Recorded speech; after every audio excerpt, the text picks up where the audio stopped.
tabletop to keyboard, and we are there. Yeah, I fixed it. I figured it out. So what happened was, I had to redo all my overlays this week, and there's all sorts of things you got to do when you do that, and it took me forever to get it all what I thought hammered out, but I was wrong. So again, we are joined here by Daniel. Daniel, go ahead and kick us back off again with a very quick introduction with you and your character, since it was all looping like crazy, and I'll have to cut all that out before I put it up on YouTube. All right. Welcome, everybody. I'm Daniel, also known as Velik. You can catch me on twitch.tv/abductedgaming. And I play Reese Davey, also known as the Raven. All right. Now, we'll slide over and talk to Jake. Jake.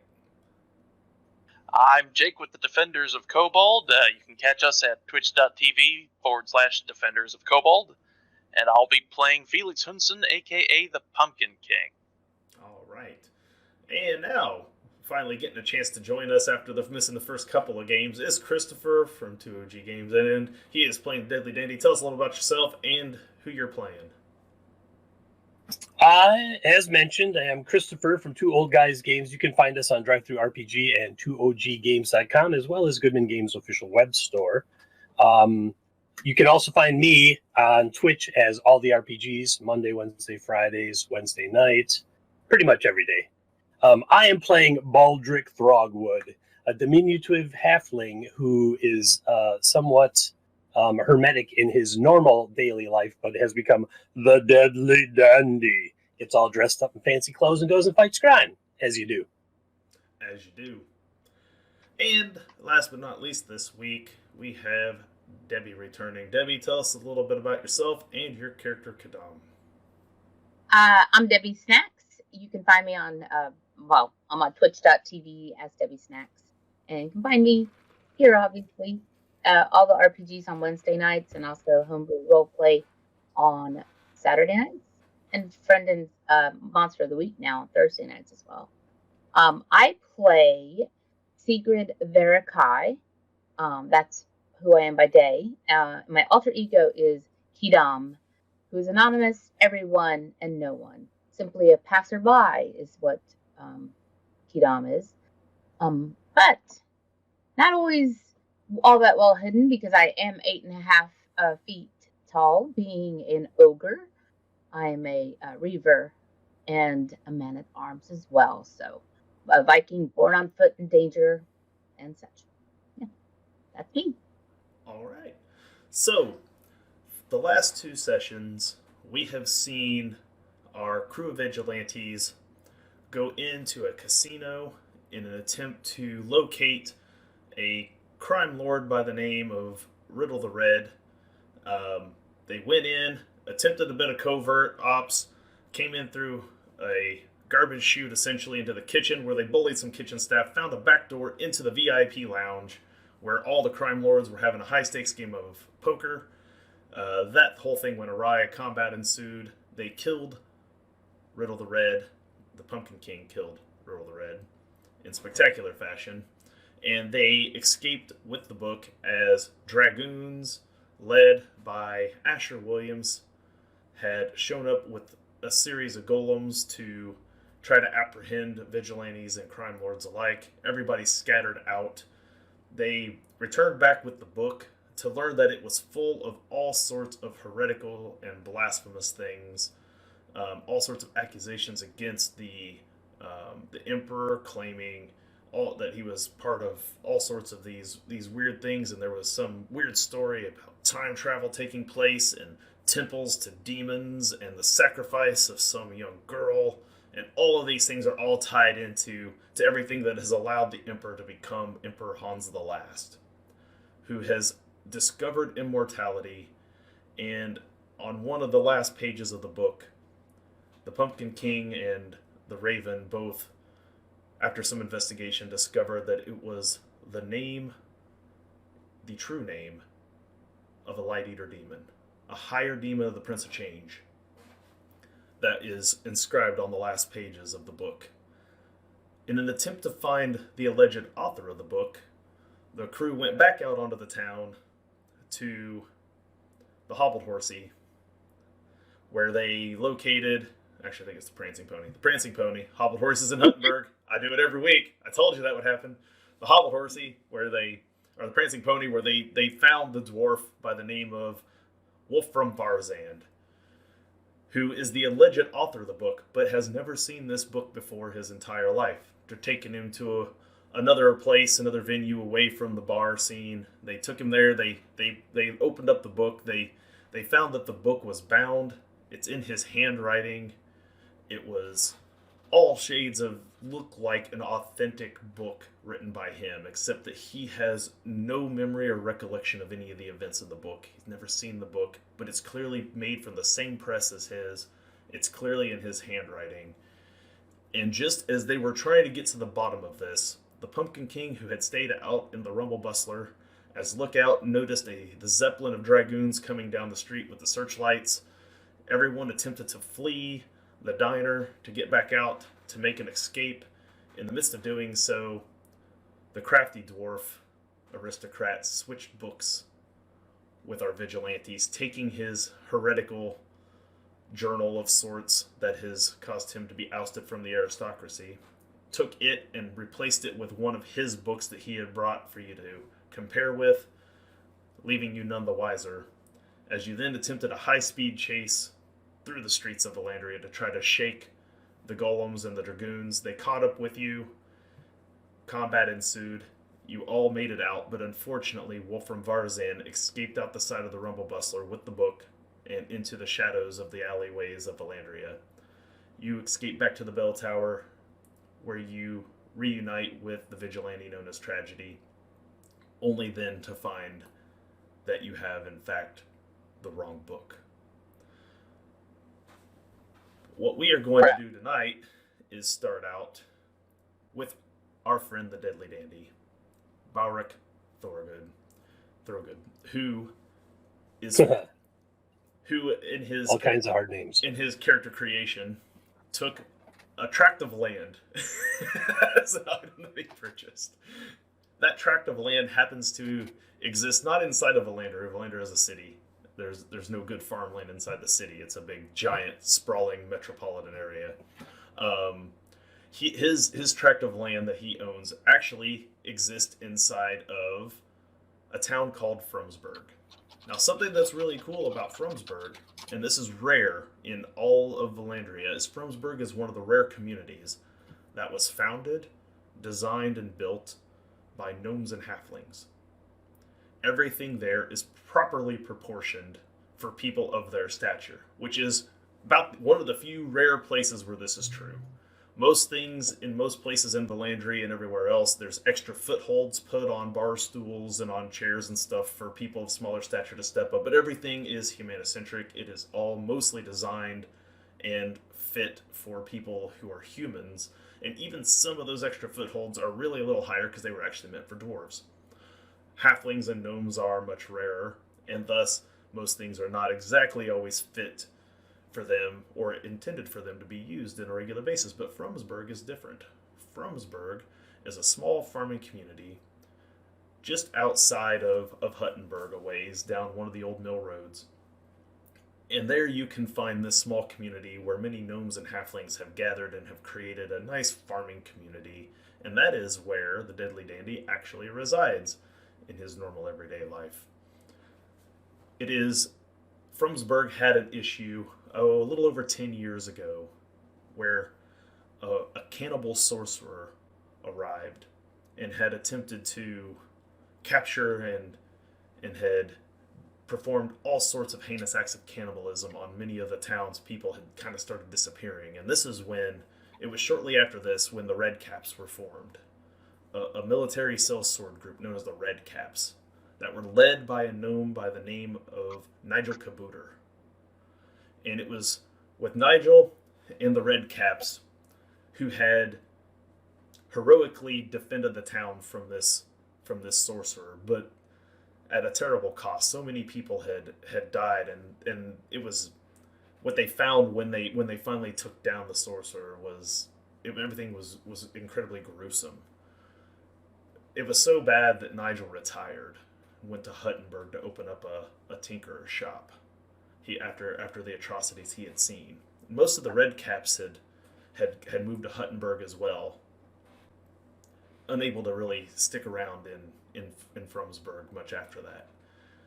And it was these events that first inspired Balric to take up arms and to kind of become a local vigilante in Fromsburg, always on the lookout, making sure that such horror and atrocity never returned. It's been 10 years. It's been a quiet 10 years in Fromsburg.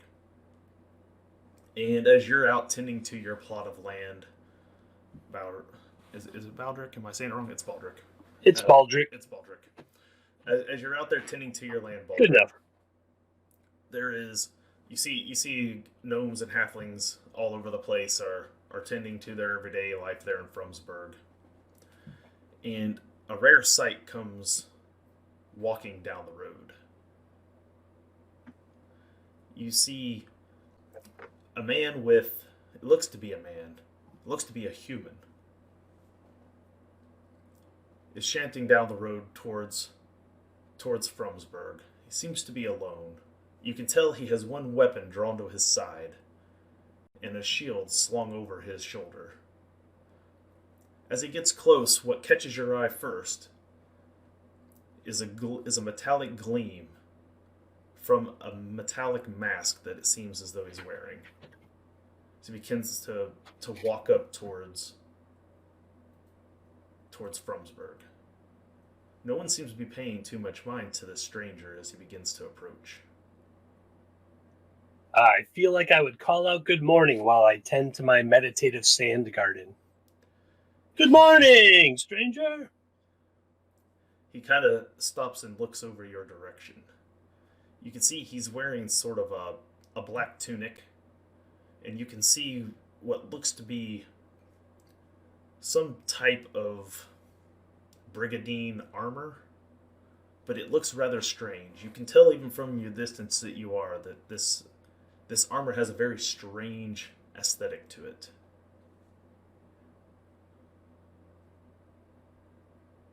Are you expecting trouble, friend? I don't think you're going to find it in Fromsburg. It's quite quiet here. He walks over your way, kind of shambling a bit. He looks down at you.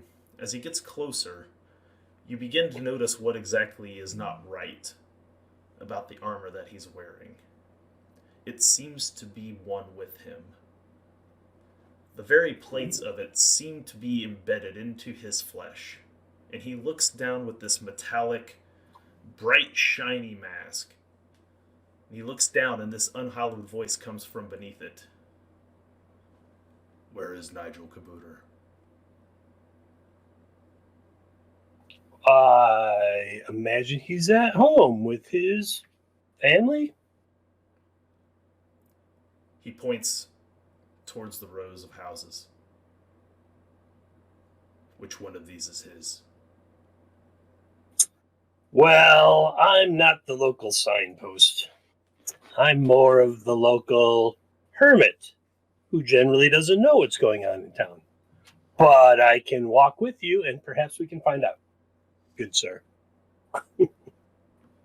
You see the large, heavy metal boots begin to thud as he begins to walk down the town, and the other people, the other villagers in Fromsburg begin to go inside and hold up inside their house. You see they're shutting windows and closing their doors because this stranger is eerie just to be around him.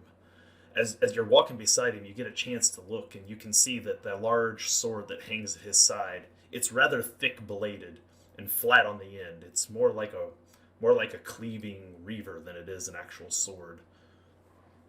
He lunges forward, like I said, with kind of a limp, and at first you're really confused. You don't quite get it. Then as he walks a bit further, you notice that his left leg has been lost at the knee, and he actually has a veteran's leg. It's a heavy boot-like prosthesis from the knee down on his right knee, and that's what's causing his weird kind of shamble as he walks.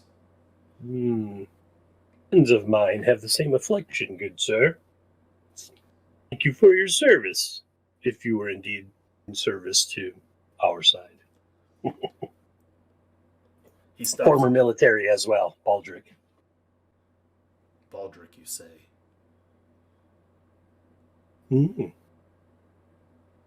Baldric, Throgwood. I tend that sand and rock garden over there. Keeps me centered on the daily basis. I've come for the head of Nigel Kabooter. Where can he be found? What are you going to do with the rest of them?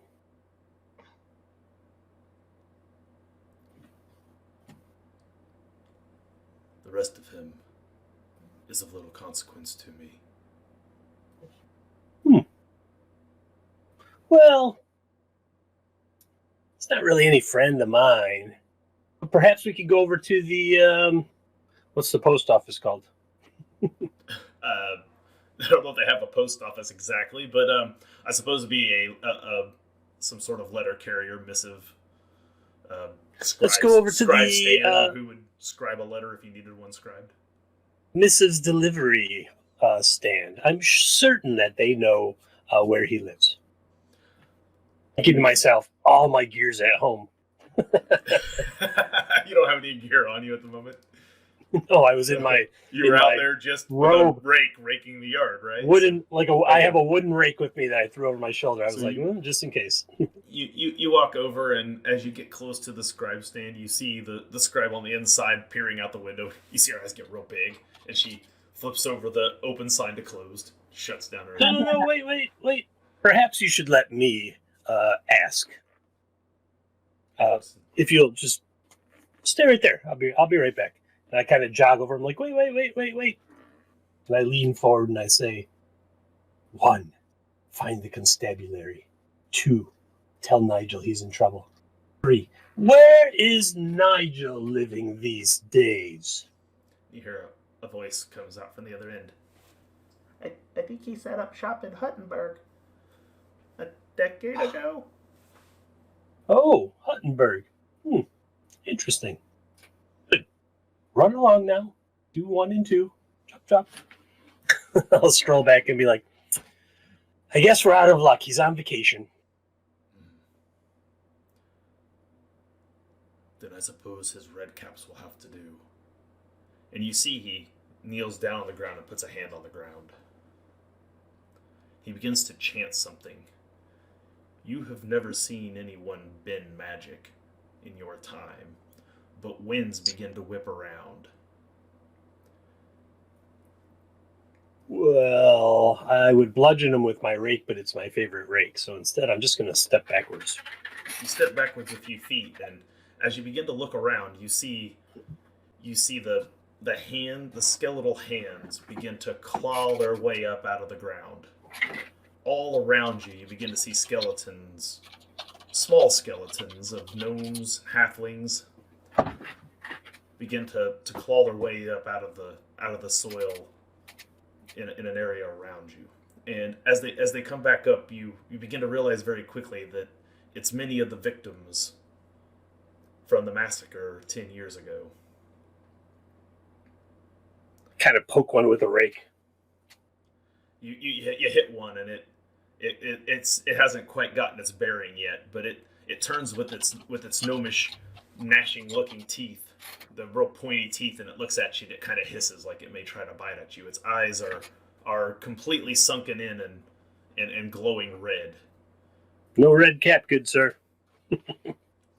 As the skeletons get up, they begin to run and just start ransacking into the houses. Ooh. You see the skeletons begin to drag out villagers and drag them into the street. Can I disappear into the shadows so that I can go get my gear?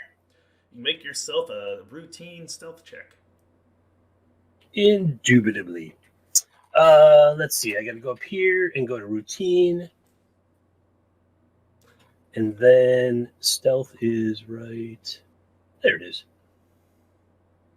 I have to flip over that window so I can see the roll. What did it ask? Situational modifier. Badoosh. All right. You slip into the shadows, and you escape as skeletons begin to run amok everywhere. And at first there's 5, there's 10. Hey, Captain Carrion, thank you for the 100 bits. Are you trying to flip one of those fortunes to misfortune already? Is that what we have going on? I think so. What? I think so. He paid. You wouldn't do that to us. He just wouldn't do did. that to us. I know Captain Kyrian. He would totally do that. Say yes, Captain Kyrian, because you just donated 100 bits, so you flipped a fortune to misfortune. Oh, he says he's not. Fine. Okay. We won't count that one. I'll flip it back. For those of you who may be joining in the chat, for 100 bits, you can flip a fortune to misfortune, or vice versa. So right now, they're full stocked with 6 fortune points, and you have the ability to make that not so. You slip back, you make it back to your hut.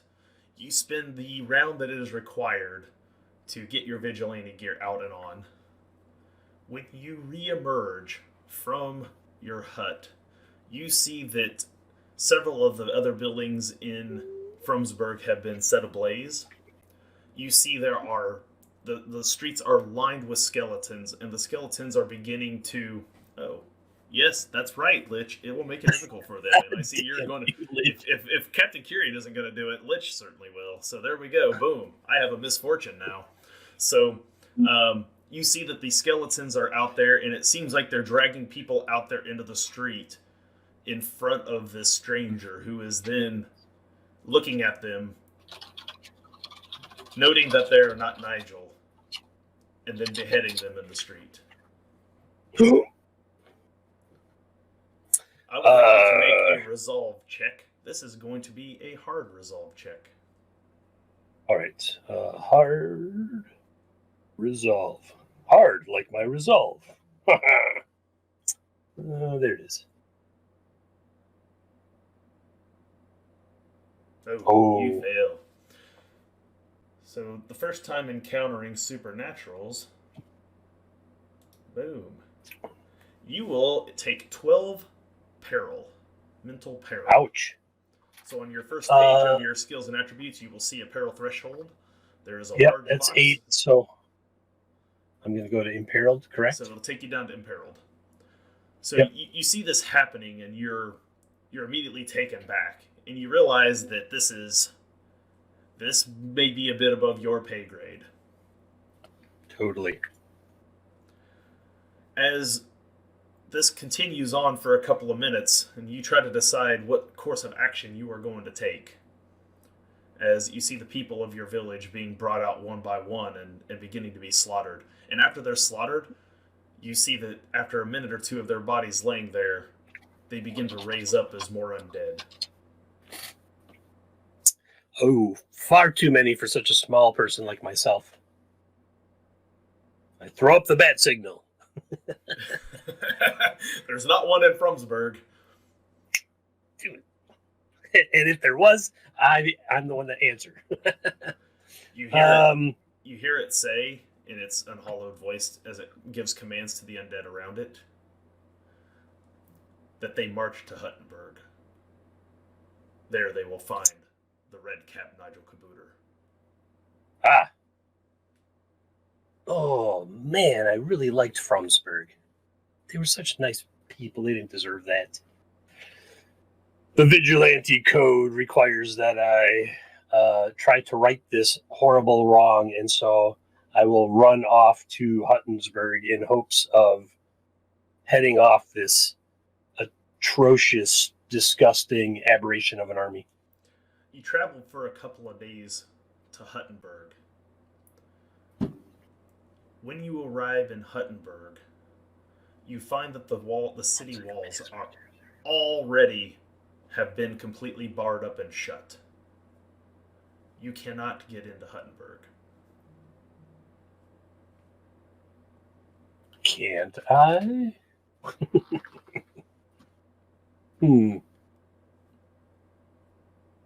Can I speak to someone in the watch or something? Sure. Let's see here. This man looks down over the wall. Mm-hmm. You can't come in. There's a I chaos need to worm speak. infestation. There's a what? The chaos worm infestation. The city is on quarantine. Can you bring Nigel to talk to me then? Nigel. You know, the red cap, They look Nigel. around at each other. There's no Nigel here. There's always a Nigel here. It's a big city. There could be a lot of Nigels. I should hope so. It's such a grand name. Chaos worms, you say? How many? The infestation's gone on for some time. How come you're okay? Because everybody who's been infected has been quarantined off. The Maester has gone to Vallandria to seek more quarrel contestants to help cure it.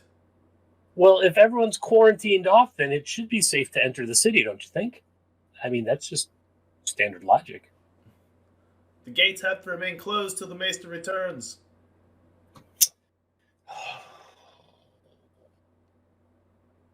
Yes. Thank you for your service. I'll have to try to find another way in. Go to Vallandria. Meet the Maester. Tough call. Where do you want me to go, Dustin? Am I supposed to go to Vallandria? You make your way there eventually. All right. Because, I mean, he would try to, like, sneak into the city, but then if it fails, then he would head for Vallandria and try to find the Maester of Huttenberg. The Maester is most certainly in Vallandria, which gates are not yet completely closed there. It's only another 2 days travel down the road as you flee from. What's interesting is that you didn't warn them, but you flee on down the road. Well, they're already buttoned up. I figure they're not They going are to let buttoned. in an undead army. That's correct. So you make your way down eventually to Vallandria, where you had to lay low there for a while. And this is, again, of course, a few days before all the rest of the events have happened inside the town. And after spending a certain amount of time in Vallandria and finding yourself a place to kind of hunker down, you are eventually approached by the local vigilante known as Tragedy. He appears as a man in dark clothes. He has a very almost porcelain-looking mask that he wears that is decorated as almost like a clown in clown makeup, but it's definitely most certainly on a mask. You can see the edges of a white beard that protrude out from the edge of the mask, and you can kind of tell just from the way he lumbers around that he's rather agile, but you can tell that he's slowing down. His voice crackles a bit, and he sounds as though he's actually quite old. He tells you that he needs your help. He's recruiting others. Do we get a hall where we can all gather and fight crime? I asked. Sorry, I was daydreaming. I asked, whatever for? Tragedy, good sir. There's been a great atrocity. We've recovered a manifest. I'm going to need. Does it have? Sorry, does it have to do with an army of undead? Because I've already seen that one. Not a fan. I know nothing of any armies of the undead. But the manifest itself speaks of great heresies against the Emperor.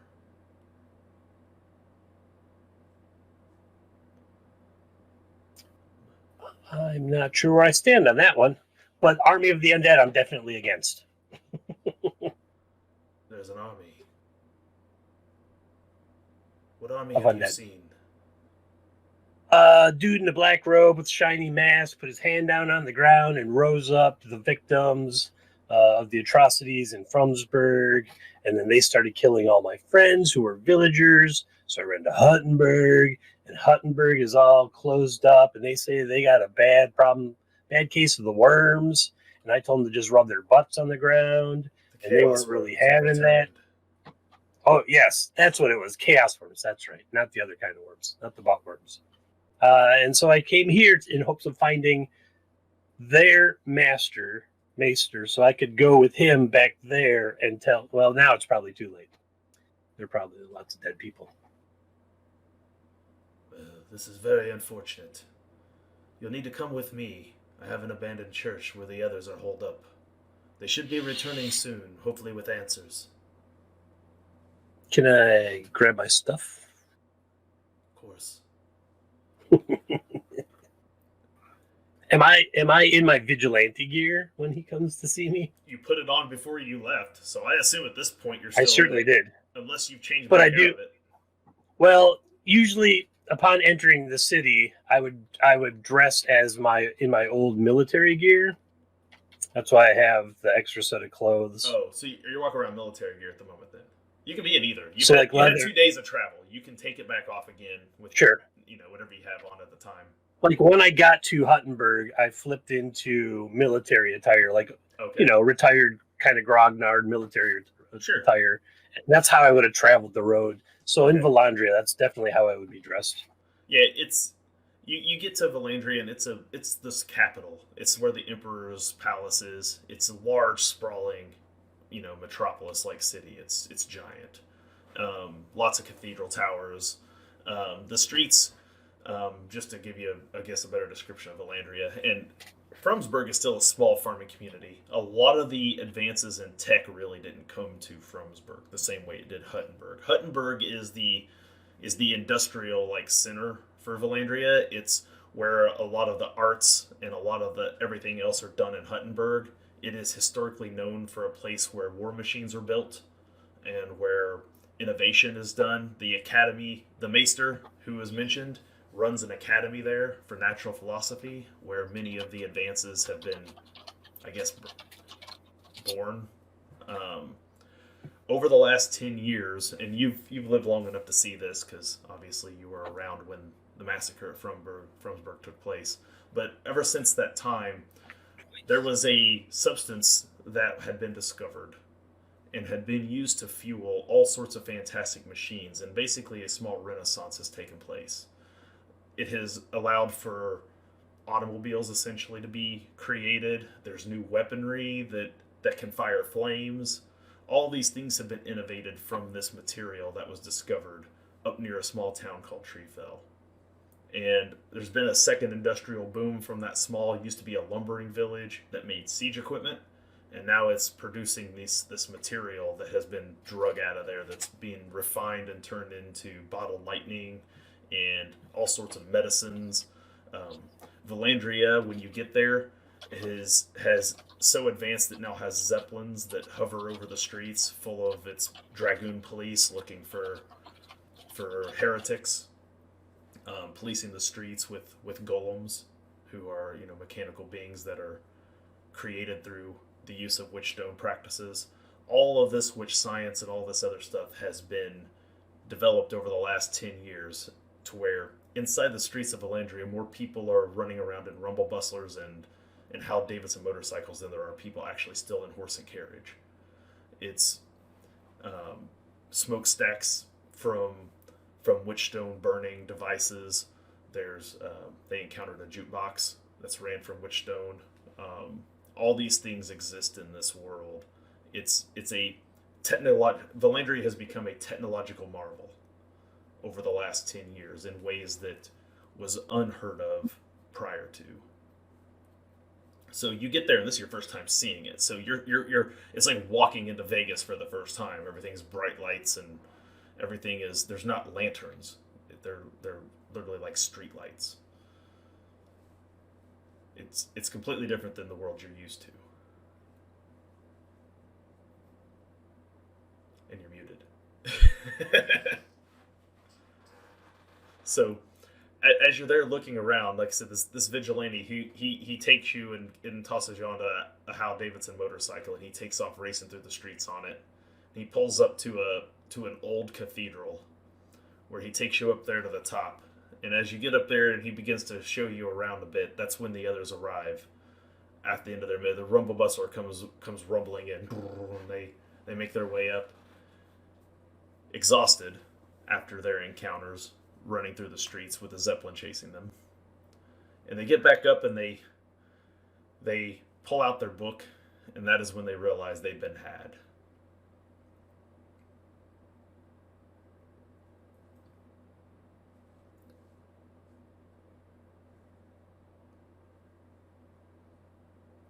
Shit. This is not the right book. Whatever do What you happened? mean?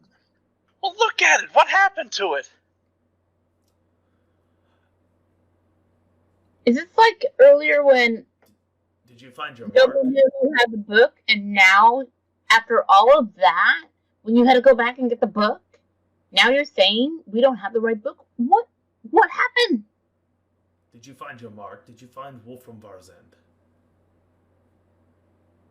This must It was have been found. Wolfram. This is his book. He was found, but they went to dinner with this gentleman while I stayed outside in the hustler to make sure nobody attacked us. We were attacked. There was a chase. He ran, presumably with the book. He switched books with you. Yes. So it would seem. We have another He problem. must have. While you were retrieving information from Wolfram Varzend, I had went to recruit ourselves more help. I located the Deadly Dandy, and he comes with terrible news from Fromsburg. Would you mind telling them what you saw? Undead army, dude put hands on ground, people popped out of, etc., etc. Everything that has just happened here in the show. Who was this individual? Was missing part of a leg. Had a veteran's leg. Didn't say his name. Said Nigel and the red cap should die, though. That part I remember. And then killed a whole bunch of innocent people. You see, Terrible thing. Tragedy takes off his mask, revealing the face of a weary old man, and he sets it down on the table. You see Nigel. I know the Nigel you're looking for. His name was Boot. That's what they called him. He was with me, Zelina, Everest, and the others when we went to Treefell. He'd had a shop, Huttenberg, on that fateful day when the Chaos Worms first spawned. Leaving us all infected after we combated them, we were all sent to Treefell to find the origin of the disease.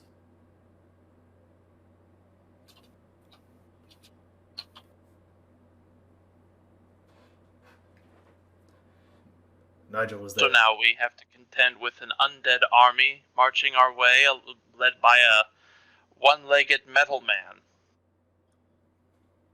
Question. You said someone was named Boot? Yes. That was the name he went by. He was a gnome, a sellsword. He was a leader of a mercenary group known as the Red Caps. They had defended Fromsburg, he Nigel. said. Yes. He lost a leg in that incident. Or a foot, at least. He had a wooden stump on his foot, and they called him Boot ever since. You don't believe this individual you met was Nigel, do you?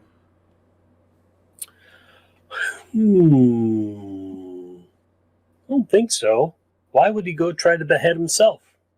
Unless he didn't know who he was. That could be rather problematic. Was the person a gnome? Oh, no. I mean, big robe on. He could have been on, stilts or something, but no, he was about,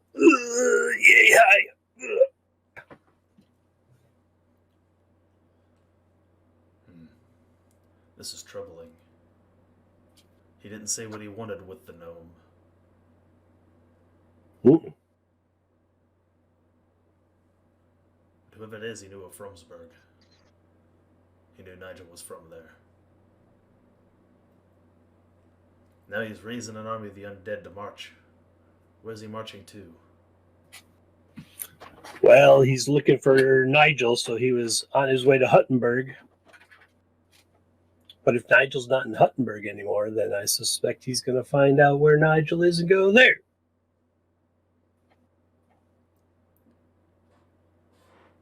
And you say that you went by Huttenberg as well on your way here. Yes, completely buttoned up. Chaos worms. Won't open the gates until the Maester returns, and he's supposed to be here in Vallandria.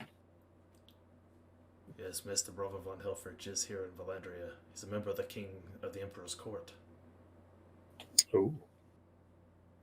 Well, we should speak with him, maybe? And you'll be hard-pressed to get an audience with the Maester. Raven?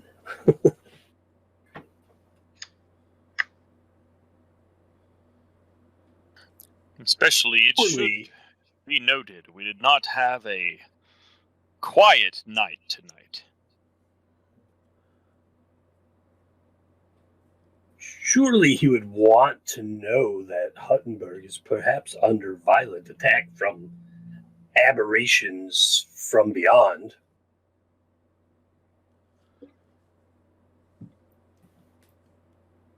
Well, the Maester is an elf. He's a rather peculiar elf. He's a soothsayer. Spends much of his time working on innovations. Yes, he is primarily in charge of Huttenberg, as the Emperor has given him maestership over it. But if he's already walled up Huttenberg, then perhaps he's here to find some other answer to the problem that's plaguing the city as well.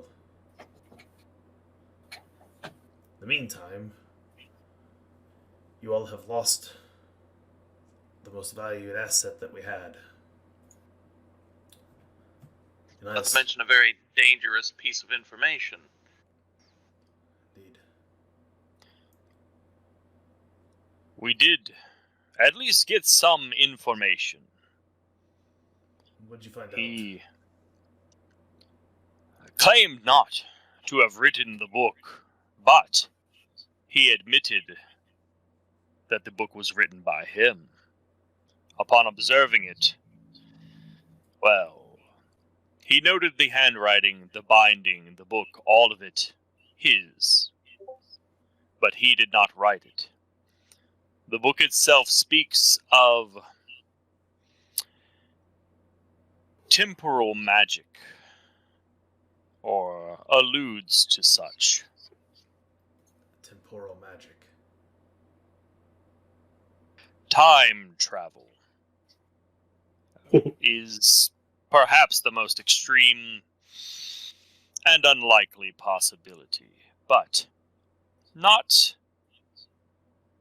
impossible. It's not a speciality of mine.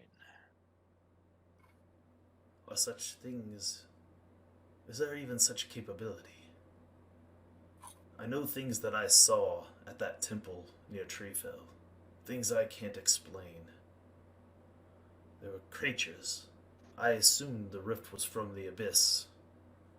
Are you suggesting the rift was not from the abyss, but rather a temporal one? A time travel rift? The book time itself travel seems rift. to suggest an attempt to erase events that had befallen Huttenberg and elsewhere. All I know is that such magics would be within the realm of a soothsayer. A soothsayer. Maester Bravo von Helfrich is the Emperor's most trusted soothsayer.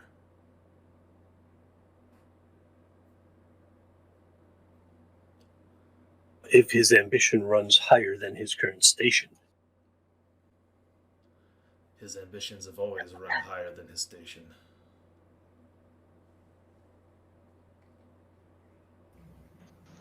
Suspect Let's number find a way one. to get with him. I don't know if we'll be able to gain any audience with the Maester directly. I think first we're going to have to go visit an old friend of mine. She's no soothsayer, but she might be the most powerful visionary that we have at our disposal.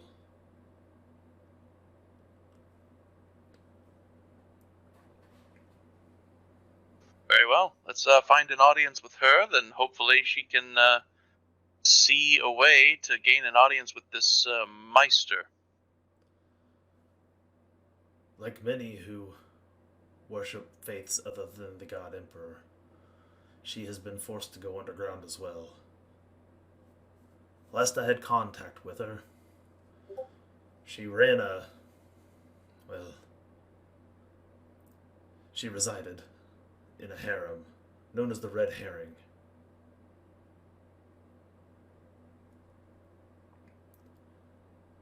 Unfortunately, she's not quite the mystic that she used to be.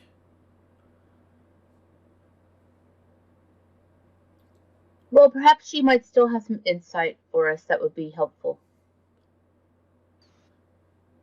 Is there anything perhaps we might be able to do for her that, do you know of anything that might appeal to her good nature, something that she values?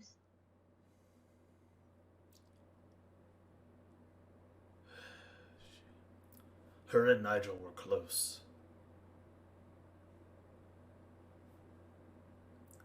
When you find her,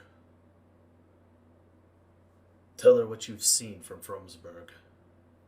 Tell her that the Chaos Worms have returned to Huttenberg. It should pique her interest enough that she might be willing to help you.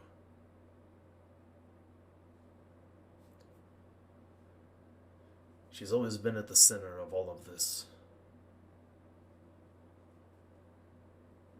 She'll be able to make more sense of it than I can. I was a fool, a jester. I used to reside in the Emperor's court as such before I was ousted. I was never cut out for the mystic arts, or understanding any of the things that I witnessed, or that my friend Everest gave his life for. He looks again over at the mannequin that has the red scarf and the hunter's bow slung across the shoulder and the foppish hat.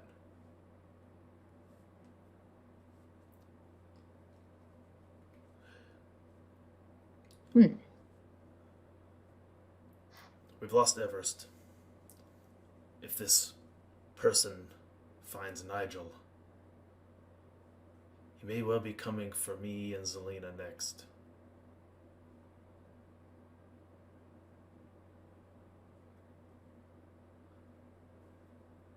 This is the last known place where Zelina set up shop.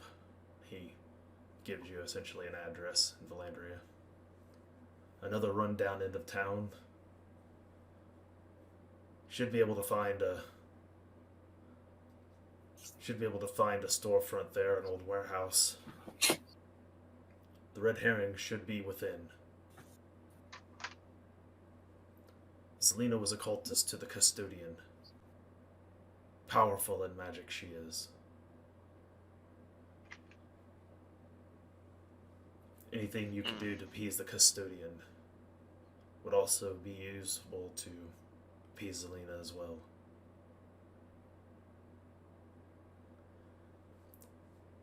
In the meantime, myself and the Wayward Eye will go see if we can track down our missing dwarf.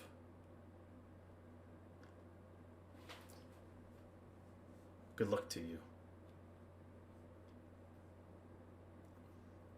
Oh, Raven, do you know anything about what the Custodian might be in favor of? As I recall, out of character, that's the god of death. Yes. The goddess of death and dreams. Yeah. Well, the custodian, being the goddess of death and dreams, the wife of the learner, if I remember correctly. You are correct. Your god and that god are technically wed. Does favor the respectful treatment of life, death, specifically in the transition therein. I suspect, he kind of fiddles and takes off his mask finally. Let his beard fall out with the white streak down it. There, I will speak a little more easily here. I would suspect, though I am not intimate in their worship, anything, first the knowledge of an undead horde would likely, I imagine, pique her interest as something incredibly disrespectful to that process. But also, anything that is perhaps symbolic of the funerary process, as well as sacrifices related therein. Incense. A perfect gift. Not to mention, it's Perhaps. taking place in a bordello of some sort, and positive smells there would be more than welcome, I'm sure. 2-in-1 gift. Quite possibly. Incense, choice shroud. This would be my guesses at any rate. Things that would be useful in their ritual practice. Unless I have any other ideas just from general knowledge of religion of things that might be useful. You know that sacrifices are always good when it comes to gods of death. Though sacrifices are useful, though I am. Well, Sorts of sacrifices. some of us have already dispensed with enough defenseless animals. If we needed more, is that the type we're looking for? I can get some. And I'll gesture to my empty bag. I'm not sure your oddly twisted animals are exactly going to be these sort of sacrifice that would be desired. That's fair. And I personally would not recommend, well, I'm not much of a fan of animal sacrifice to begin with. To each his own. Are there what other I guess are there any other types of sacrifice that are commonplace or acceptable? You're as a former preacher turned truthsayer, your religion doesn't really meddle in sacrifices at all. It's seen as sort of unclean blood magic that is more accustomed to cultist. Kind of in the same way that modern religions might view those who would like handle snakes, things of that nature. Clearly more offshoot stuff, which immediately hearing that somebody worships the custodian, you already know you're kind of delving a little bit more away from preacher and a little more into cultist already to begin with. You're already kind of head in that direction. Not full-blown abyssal prince cultist level, but somewhere between here and there. So you're just not fully comfortable with the idea at all, but you know that those who follow the custodian would very likely use sacrifices to the custodian to power their magics. You're not really sure what the learner ever saw in the custodian, but hey, there you are. You have it. I just don't want them to hurt small animals. That's all it is. Well, unfortunately, my understanding is the alternate to small animals is small children. We're talking about sacrifices.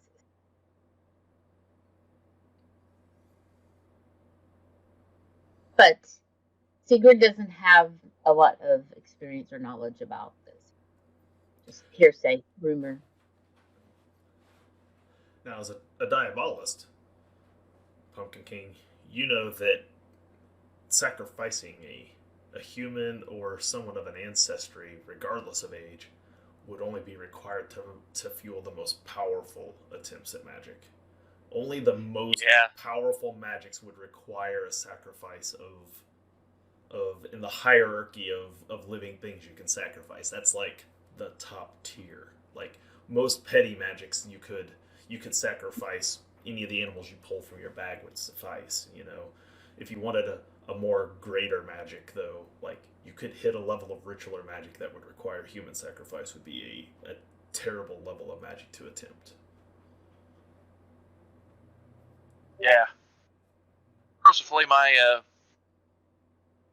religious proclivities don't tend toward the custodian anyway, so there won't be any sacrifices in that regard. I think incense will do just fine for this. Let's go get some incense, and then we'll go down to the Red Herring and ask around a bit. Say, oh, look, we've brought a gift for everybody. Hey, do you know where is? What was her name again? Zeline. Zelina, Zelina, I think it was. Yes, with an A at the end. Zelina. Oh, allow me to dress down. I'm not going to walk down the streets in my garb, as it were. All right. You take a moment, pull off your vigilante gear, put on your normal duds, make your way down the street to one of the many shopping areas in Vallandria, because it's got a ton of them. And you can find essentially a little a shop that would have things like incense and things of the nature. Not exactly a medicine shop, because this isn't real.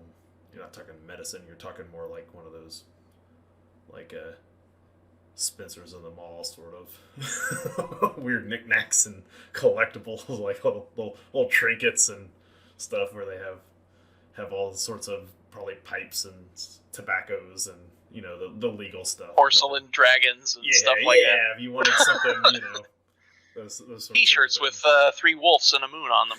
Yeah, they glow in the dark, right? Yeah. So, yeah, no, you find a place like that. They got the beads hanging down over the entryway, all that sort of stuff. Yeah, you make your way in there, and there's a shopkeeper there, and you can find yourself a nice assortment there of different incense if you wanted to. Sure. It'll cost you just a few brass pennies. Reese will interject to ensure that they get something of a neutral, reasonable scent, not like any weird You're just strawberry getting, fruit scented. Yeah, you're just getting kind of the run of the mill bullshit Cincy sort of, you know, stuff. This is pretty commonplace stuff. You're not dealing with anything too exotic at this point. Peppermint ice cream rose. Yeah. Let's not go with that. You're just taking it as a token anyway of a. Yeah. So you spend a few brass Rely on pennies. social skills. Yeah, you get a few things of incense, and you make your way back out of the shop after paying without any real incident. So. Baldric is just amazed by everything. Like, what? Also, totally not his bailiwick magic and whatnot. So he's like, what? Yeah, absolutely. So you get your guys' stuff, you get back in your rumble bustler, and you're gonna make your way to the rundown warehouse district where the red herring allegedly exists. You get there and you find the rather heavy metal alleyway door that where tragedy told you you'd be able to find the place, and it's not lit at all. The lamp where there would be light shining from has been busted out. Nobody's taken time to fix it. It just emits kind of a weird green mist from where some sort of gas or something pumps kind of out of it off the top of the street post. So it's really dark here in this area, and you find your way into this alley, and you make your way up to this door that's not all that much different than the door that you had to get into for the Jabberwocky Pumpkin King, but this one doesn't have an entire shop out in front of it as a front. This one's just hidden away in a dark alley, and you get there and you kind of knock on the door, and the metal thing slides over. You see a set of eyes peering out. Who goes there? A friend of Selena. Just giving her some incense. Selena. You've brought incense for the mystic. Yes. Have you been followed? I'll point to everybody in the party, and I'll just say, by these people, yes. Hello.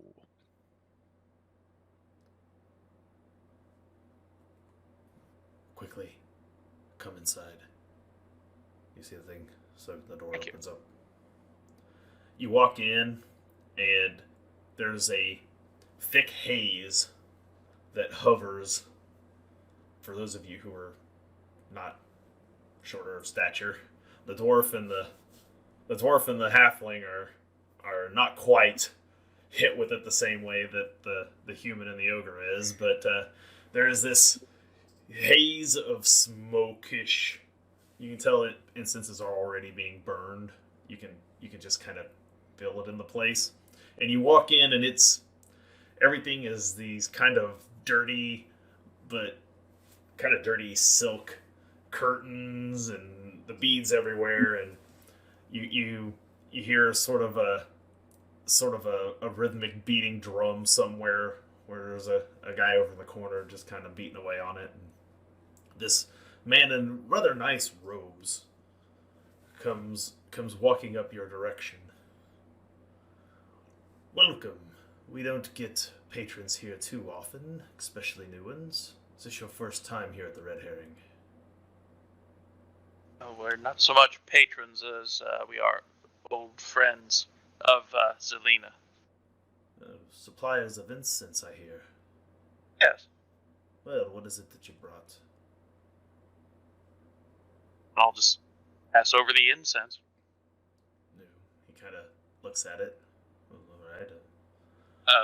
Ganesh sticks Dia de Muertos Dulce de Leche incense. Here you go. Yeah, Jake's got some right there. So yeah, he takes a look and he goes, thank you, and he hands it off to a servant there who kind of runs off. Allow me to introduce myself. My name is Mercutio de Silva. I'm the Augur of Huttenberg, well, former Augur of Huttenberg.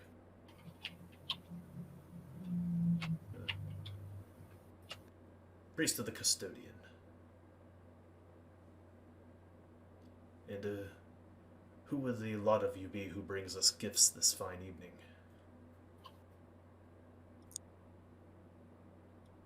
Reese kind of furrows his brow and leans on his walking stick a bit. Curious. You are not particularly the individual I expected to find here. Or anywhere on the streets, as it were. Well, you understand well the times that we live in, where even those of us who would worship an upstanding deity such as the Custodian must be forced underground as though we groveled at the knees of some abyssal prince. I'll pull out a casino chip from the Jabberwocky, because I have 2 gold worth still. That's right. I'll say, yes, I'm familiar that the necessity to keep hush-hush about certain topics, and I'll stuff the chip away. You've been to the Peaceful. Jabberwocky. Reese inclines his head, I am known as Reese Davy, Truthsayer. A truthsayer. It's been a long time since I've encountered one of your What brings you here, truthsayer? The truth, as always. Which truth is that? There seem to be many these days. We were hoping Zelina might be able to clarify which one we needed. You've come to see Zelina, as so many have. Zelina's... well, she's a mystic, yes. A seer. She's... unfortunately, my Zelina is not exactly in the... she's exactly herself anymore. Not like she used to be. Not since Huttenberg. She's not undead, is she? I've seen enough of that already. No, she's quite alive, I assure you. Come. She have chaos worms? No. Oh, good. No. She ridded herself of those years ago. He walks back and pulls open this curtain, and there you see laying on this bed is this human woman with long flowing blonde hair. She has a robe on very similar to the one that he's wearing, slightly different. You see there's a on the stand next to the bed is what appears to be some sort of like a crystal ball.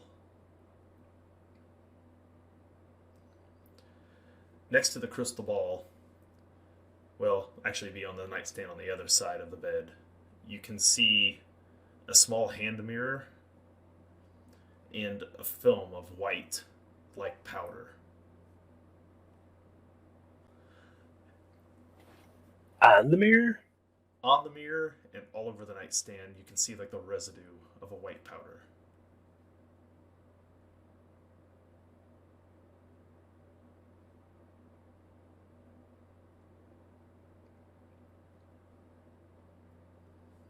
She suffers from terrible dreams and nightmares.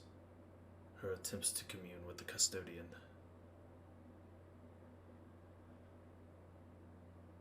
I'll drag my finger across the powder and try to examine it a bit.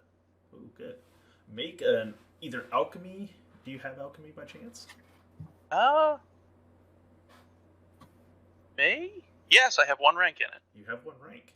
This is a challenging alchemy roll. Ooh. Challenging. Bing, bang, boom. Oh, excellent roll. Hey, got it. Very good. So, you pick this powder up, you rub it on your fingers a bit, expecting it to be some just street drug. But after some very careful examination of it, you don't have a whole alchemy bench to work with to verify completely, but you're quite positive this is witchstone incense. Oh! Now, you have never encountered this stuff yourself, but you have heard tell of what this stuff can do. Yes, this is some fine stuff. Certainly no ice cream flavored incense here.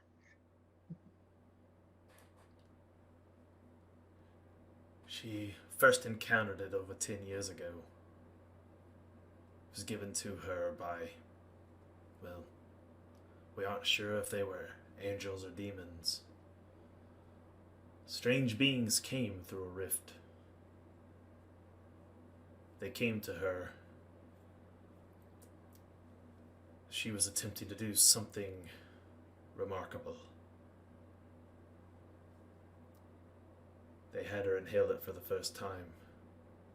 Since then, her dreams have never quite been the same. She came back from that incident a changed person. Needing more and more of it, we figured out how to refine it ourselves. Acquiring the witchstone became easier once mass production of it here in Vallandria began. She spends more and more of her time in these essence-induced states.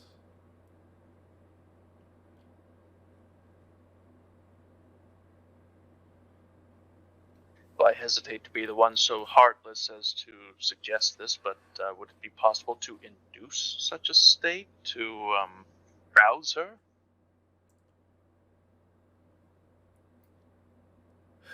I don't like to partake of the stuff myself. Zelina refuses to sacrifice anything to the custodian. So she uses this to fuel her visions. You could attempt to bring her out of it, yes. But it may almost be easier to join her than it is to bring her out.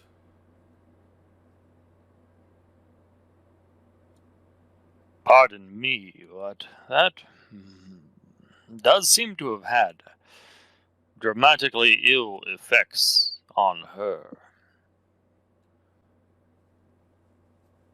Most who turn to the incense a time or two show very, very little effects from it. It is those who continue its use for extended periods of time that suffer the way Zelina does.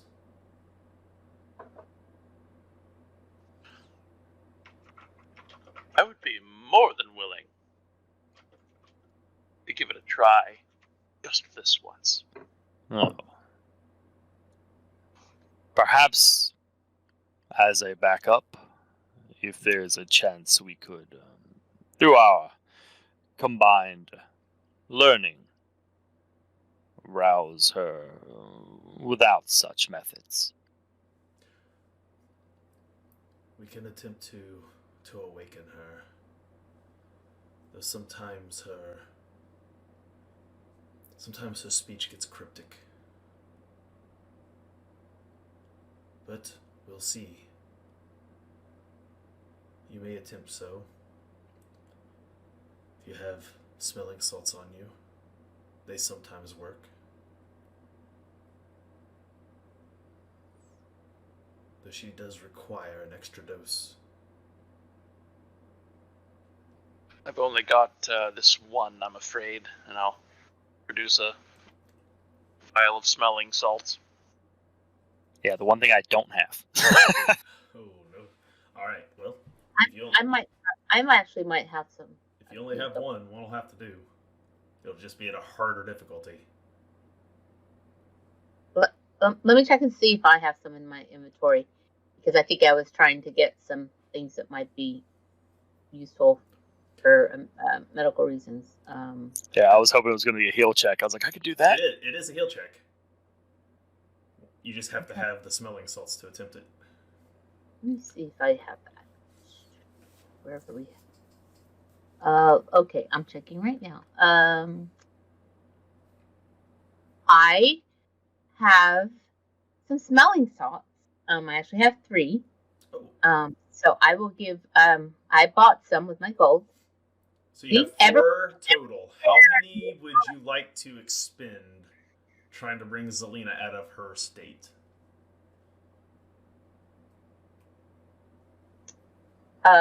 Reese, how many salts do you think we'll need for this? Well, perhaps we'll go with the recommended dose. Always a fan of moderation.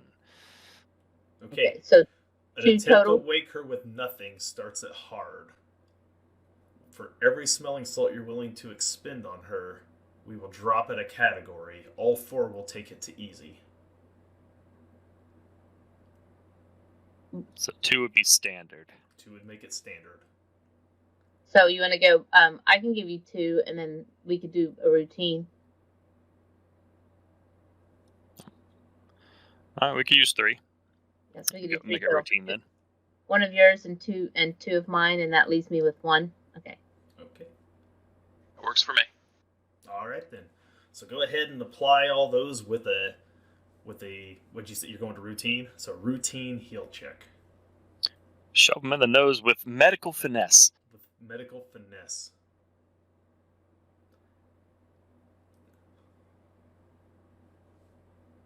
Okay. So you start applying them. it takes you about 10 minutes to get them all up there, so that she takes it all in. And after about 6-7 minutes of this, when you get around that last one, she starts to kind of come to. When you're applying the first ones, though, she kind of lashes around on the bed a bit, and you can tell that it seems as though she's being pulled from like a deep sleep through some sort of dream or nightmare back towards reality. She's muttering things in weird tongues, and Pumpkin King, you hear her start to recite the same words that Reese had read from the book. I'm going to clamp my hand right around her face. Yeah. And then, eventually, as he continues on, she comes to, and her eyes are bloodshot red and as wide open as they can be, and she kind of dartingly looks around the room at you all. Her fists have her satin sheets completely balled up in them, where she's clenching so tightly onto the sheets that she's under. She sits up. Who are you all? Not going to summon a light eater, are you, miss? Is the light eater here? Has it returned? No, mercifully. It almost did, just now. Thank you. But, no, it's quite not here. None of you are demons or angels. She starts reaching and grabbing onto your face. None of you have skulls or extra eyes. Reese steps in and allows her to touch him. I have one skull. Here. You're a dwarf, but your face is not bone. It is not. I am Reese. Why have you come here? Why have you sought me? Why have you brought me out of my Looking slumber? for a Meister von Helridge, and to also know what may or may not have happened to Huttenberg somewhen else. We need your knowledge. You see, Mercutio, he kind of takes a step back. I will give you the privacy that you need. If anything goes awry, I'll be just outside the door. For 10 years, she has insisted that I not know what you're asking. I will continue to honor that request. I'll shoo Mercutio out the door.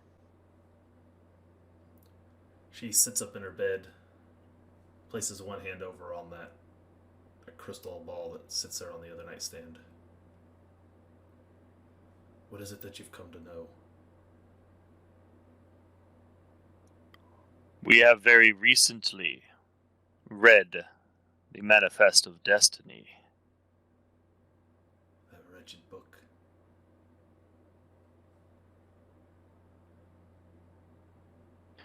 Are you aware of its contents?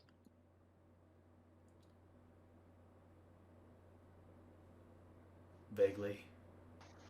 Never read it myself. I had a good friend. Could you who perhaps lost tell his us life. where's the book now? Where's the book now? Well, Yes. last I knew, it was in the hands of a criminal named Riddle the Red. He'd used its blasphemous stories to rally the downtrodden to form a crime syndicate in Vallandria.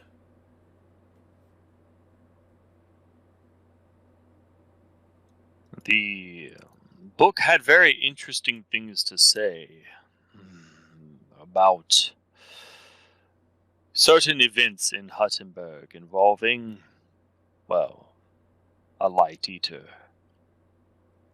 No, those events are not true. We stopped it. I did what I had to do. They came to me. They came to me and gave me what was needed, and I did it. We stopped it. We won.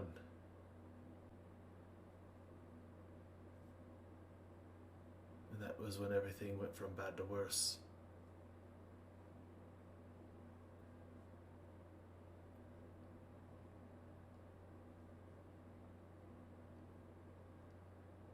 We had the book, and we lost it again. With this, and I'll gesture towards but not touch the crystal ball. You suppose this could tell us where it is now?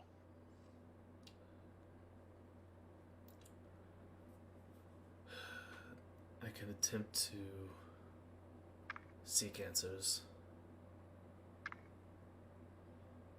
Usually for these sorts of things, the ball would allow me to see into the dreams of those who stand here before me when they come seeking answers. I am no soothsayer. I do not peer into the winds of Bina as the maester does. My oracular visions peer into the dream, the nightmares.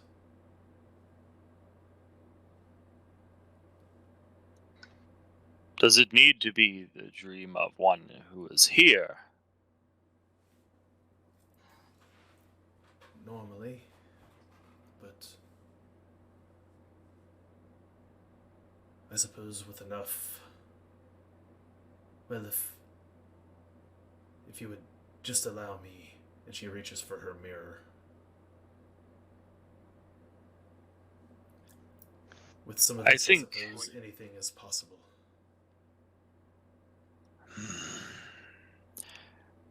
It is my policy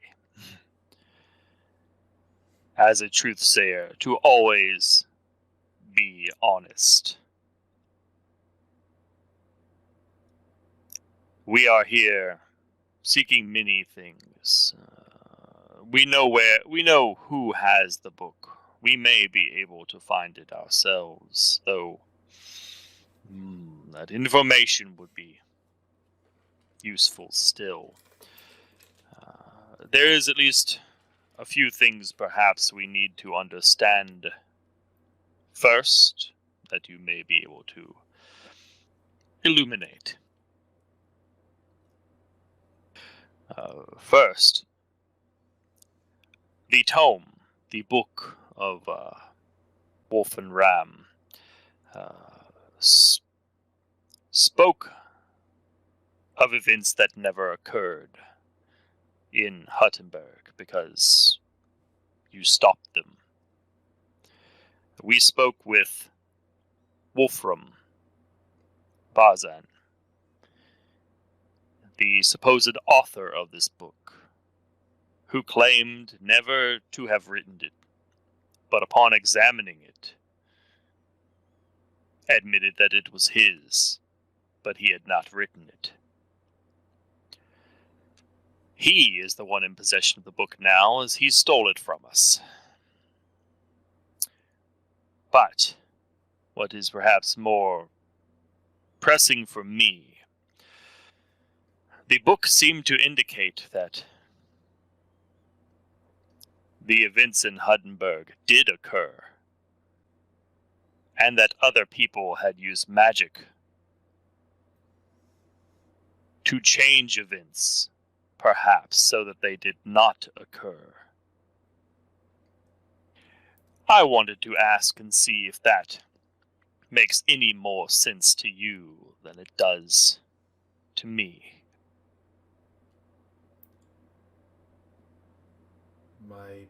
My friends and I, outside of Treefell, located a temple. Inside we found the foulest of demons, a being known as the Wretched One. Myself, Nigel, Meraki, Hagen, and Nadia We went in. We rid of the temple of the foul thing. And then I cleansed it in the name of the custodian. What we didn't know was when we removed the foul demon, it opened up a gateway for something more terrible to try to come through. The wretched one had lost favor with the demonic princes, and they had sent another more powerful demon to take the temple for itself, known as the Light Eater. The great bird of rebirth, the bird of change.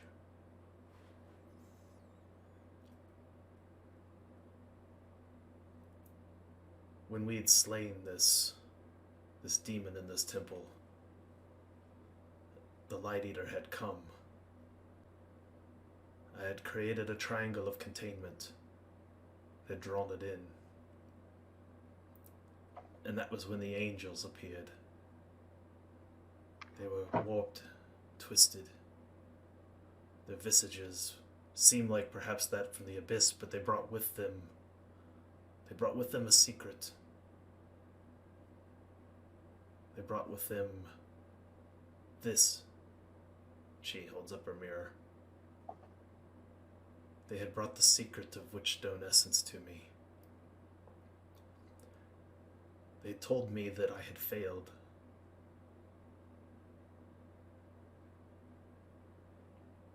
I took the essence for the first time. I could feel the power that it gave me. And with the help of my friends, we were able to contain the Light Eater inside the corpse of my dear friend, Nadia, who was slain by the wretched one mere moments before. She had succumbed to her wounds. I had to have a vessel to put it in.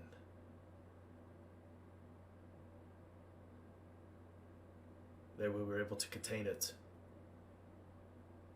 The Light Eater was no longer able to hurt this world. We stopped it. But something else. We have reason to believe that while you might have stopped it here, or perhaps somewhere, there exists an alteration of things where you didn't. Now something is wrong. She reaches up and kind of grabs onto your robes. She kind of gets up on her knees on the bed and kind of looks at you. She says, "You don't understand. You don't understand what happened next." Correct. I don't.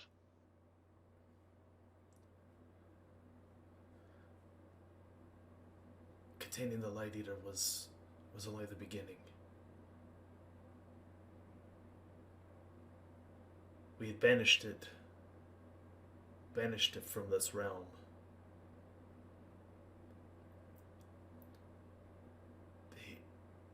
The beings that brought this stuff to me, they required a sacrifice. Oh, it's Pyro Club, rating with the party of 14. Welcome. They required a sacrifice to cleanse the temple, to seal it forever so the Light Eater could not return. Who did you sacrifice? A young girl. A young girl by the name Elsie May Stancy. We didn't want to. We did everything we could to avoid it.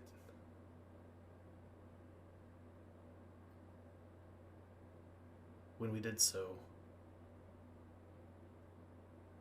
the angels, the demons, whatever they were,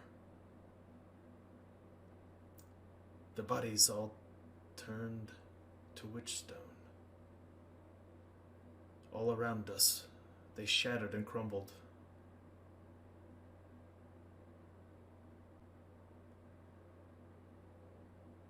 The witch stone was people. It was Is it them. people still? I don't know.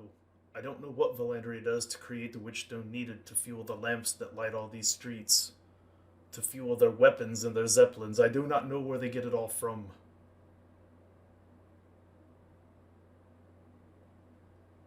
Isn't that witchstone essence all over on your mirror there that you were consuming? She nods her head. That would be from the Empire, devilry of the highest order.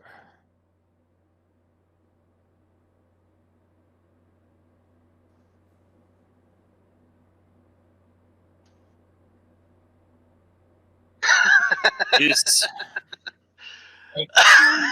People. Witchstone is people.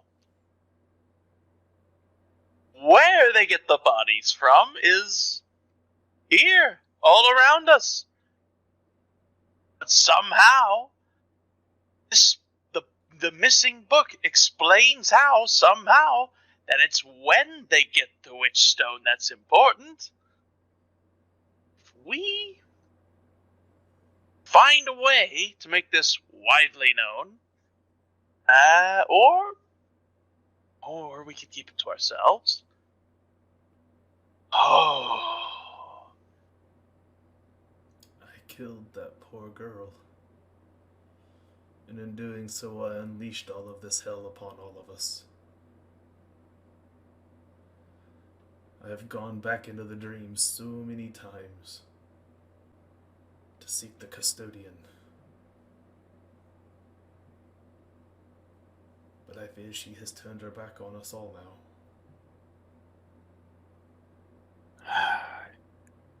What, from your professional expertise,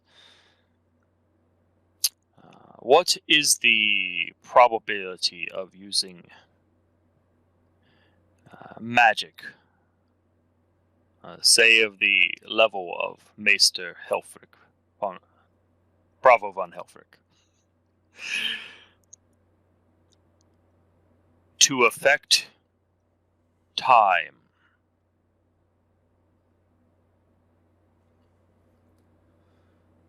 Soothsayers are the visionaries, but they don't peer into the dream as I do. They peer into the stars, to the very deep of the void itself, where they claim to see events that have come, that have passed, events that are, and events that never were. If there is one who can see what it is you wish to see, it is Maester Bravo von Hilfrich.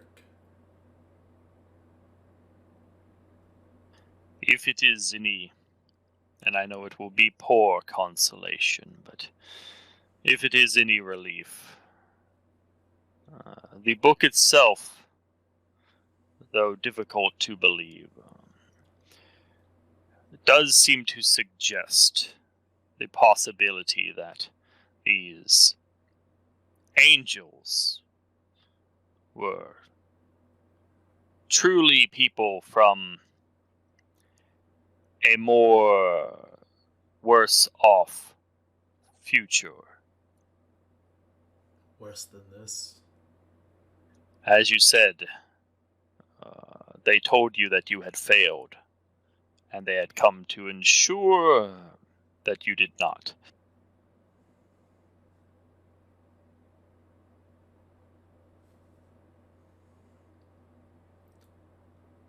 Well, I have no way of getting you any audience with the Maester. He's a member of the Emperor's court.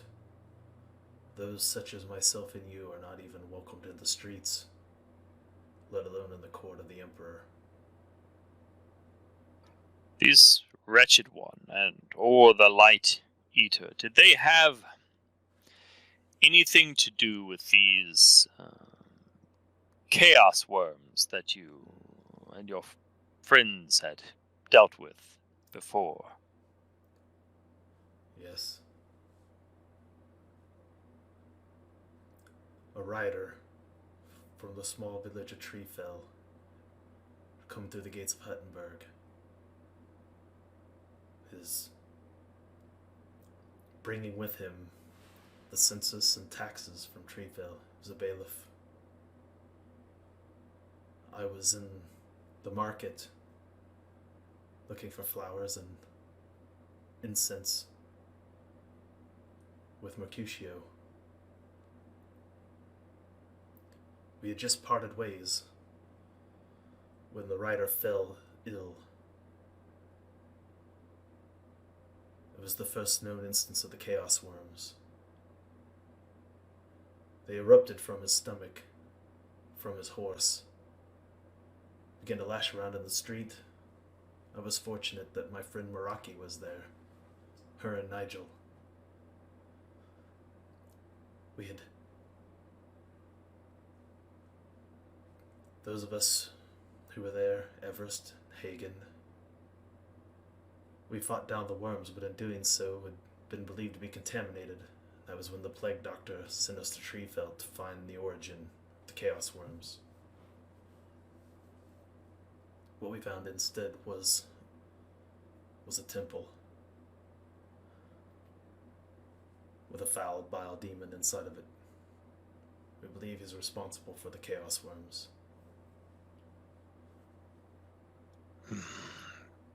Baldric, would you perhaps be willing to describe to her what it is you were told at Huttenberg, and I suppose what led up to it? He's totally freaked out. He's like, what? Huh? What? Oh, me? Huttenberg. Yeah. Right. The city's all locked down because there's chaos worms everywhere. They wouldn't even let me in, which I thought was really weird because they said everybody that was infected was quarantined. And that totally sounds like it's safe for me to then go in. You know, just like wear a mask and social distance and stuff. But nope, wouldn't open the gate. Also, I forgot to tell them about the undead army coming towards them. They'll probably be okay. Her face goes even more pale than it already is. Did you say there's an undead army? Yeah, I mean, like, you know, maybe a squadron, undead squadron. I think army is a little bit far-fetched. There's only like 30 or 40 of them, but they were definitely all victims of the Red Caps. Well, hypothetically, that's what I've heard in my head. The Red Caps? You know, but then they killed all my friends in Fromsburg. That was really rude, I thought. You're from Fromsburg? Oh, yeah, totally. I tend a rock garden there. It's where I center myself in my psyche. Then you know Nigel. Do I? Because they kept asking for Nigel, too. And I was like, I haven't seen a Nigel. And then I asked the Miss Delivery Station, and they said, I forget what they said. Something about Huttenberg. So then we went to Huttenberg. Well, actually, I ran to Huttenberg. I wasn't trying to, like, lead the undead army there. Army, now again, army, you know, like 30 people. So we'll say squad, undead squad. Undead cadre, maybe. Company? From Fromsburg, they marched to Huttenberg. Right, looking for Nigel. Looking for I mean, everyone's making time for Nigel lately.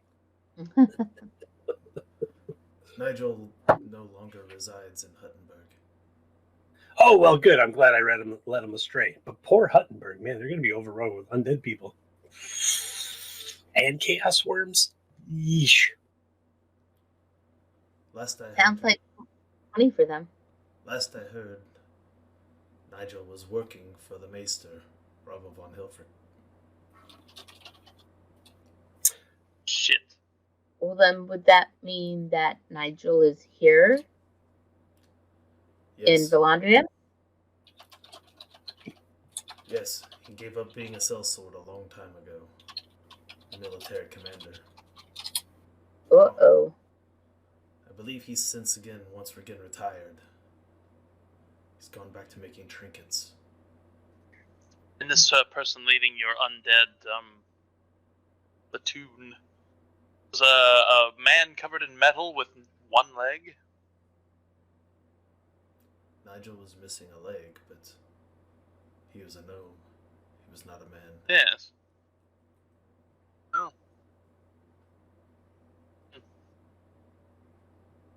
It could be, though, that if we desire information about the Maester, perhaps Nigel would be easier to speak with, and perhaps keenly interested to know that some undead summoning villain is out hunting for him.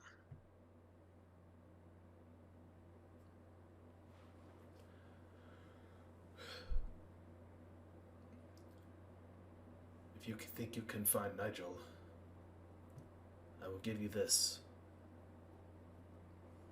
He reaches over and opens up her nightstand.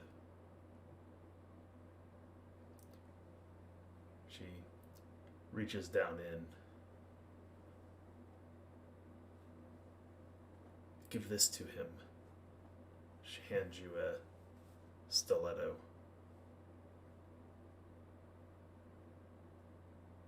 Nigel will recognize it.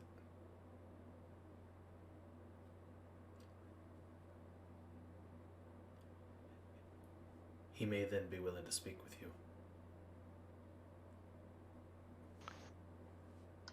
Excellent. I'll take the stiletto. He travels with the Maester's entourage.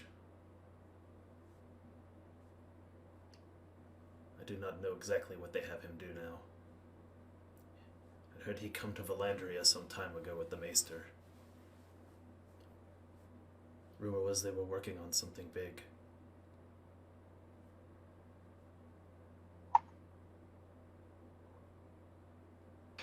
I admit I am extremely concerned by this news of the Witchstone and what exactly they are using to produce it. And perhaps more so by what you said of the chaos worms. If they were coming from some sort of demon in Treefell, and now they again inhabit Huttenberg, that does not bode well. It does not bode well indeed. Everything we have done may have been for naught. By vanquishing the Light Eater, we may have reopened the door for the Wretched One to return. It was something the demon told us the first time we met it. It didn't make any sense to me then, and I still don't quite understand it now. But it said a house divided cannot stand.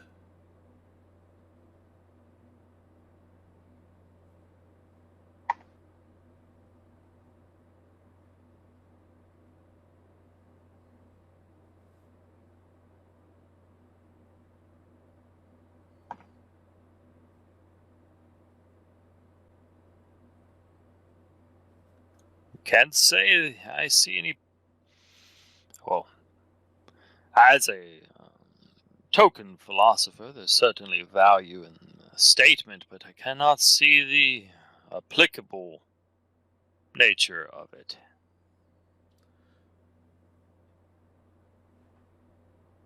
I was then approached by the ghost of a young boy who died in Treefell the night that we arrived. He showed me a great many of things and told me that much of what I had learned was for me to remember, but was not for me to use. It was he who first showed me the runes that made up the name of the Light Eater. It was from my dreams that those words were scribed into those books. It was from my book that Wolfram Varzan copied it into his. We have your book, I believe. No, you have Wolfram's book. We had Wolfram's book. Correct.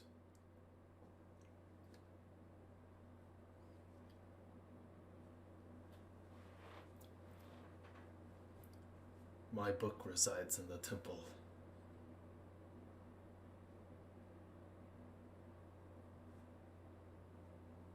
It's where Temple I in found it. Treefell. It's where I found it. It's where I left it.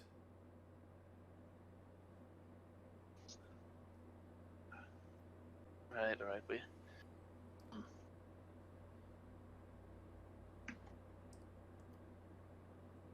After everything else, we fled.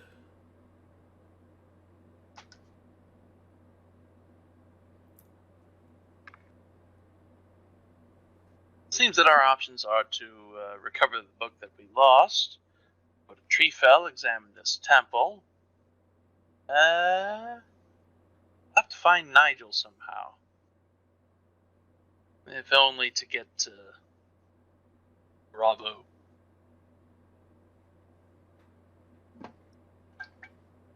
It seems unlikely to me that the Maester will desire to meet with us. Oh, But- he will once he knows that we know where he's getting his precious witchstone from.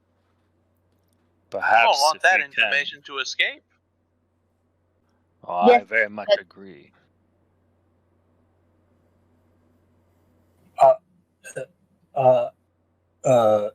If I may,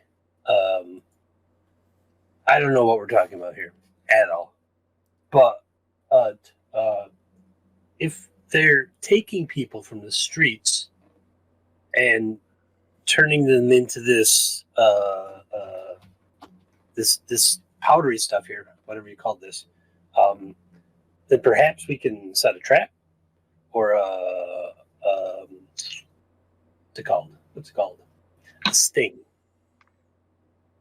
Bait. Well- Use someone as bait. I believe they might be taking them from this alternate universe.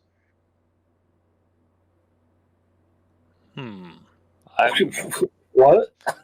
Yes, I mean, I- look, this book is from the time where everything went to hell, and now they're trying to create from that all of this.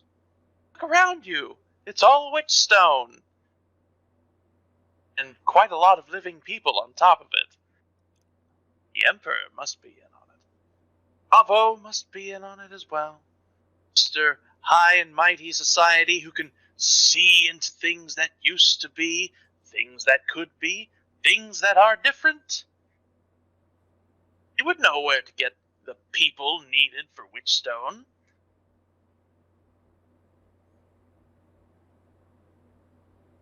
That would be magic I am not experienced in at all. My But it's magic that he's experienced. perhaps my immediate concern is that they are perhaps somehow using people of the city itself to turn into it. But I was thinking perhaps for next steps, we need to recover the book. That is assuredly the case. And perhaps if we can speak to and barter with Nigel, we can verify some of this information. And perhaps that can lead to a trap or to evidence. Aha! Now we have come into an area that I am familiar with. After wandering through that dark forest of all kinds of words I didn't understand in this city that is beyond any scope of reasoning. Nigel! Let's go talk to Nigel. Well, I can go talk to Nigel. Someone can come with me if they like, but I feel like Nigel and I are on the same level.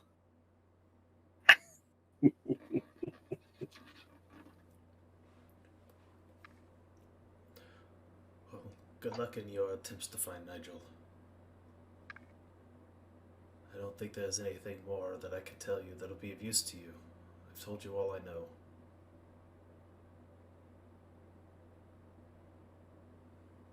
I thank you dearly for the information you have given us. Before we go, is there anything that we can do for you?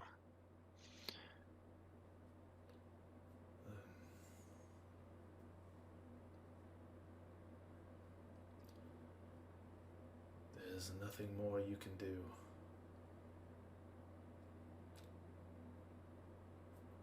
Just promise me you will not go back there.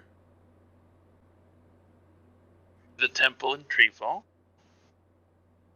You must not set foot in that wretched place.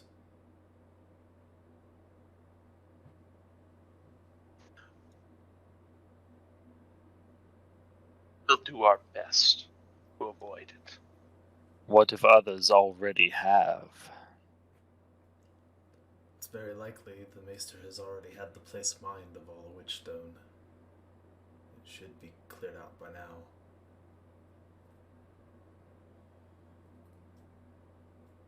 Before we were forced out of Huttenberg ourselves, we had heard of such expeditions.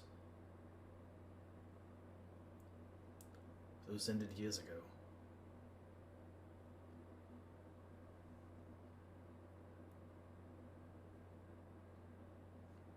I will promise not to set foot in the temple myself, if it can at all be avoided. But I will not allow your sacrifices to have been in vain.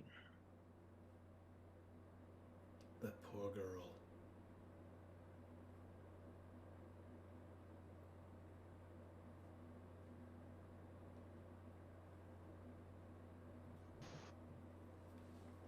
She leans down to her mirror and begins to inhale another line.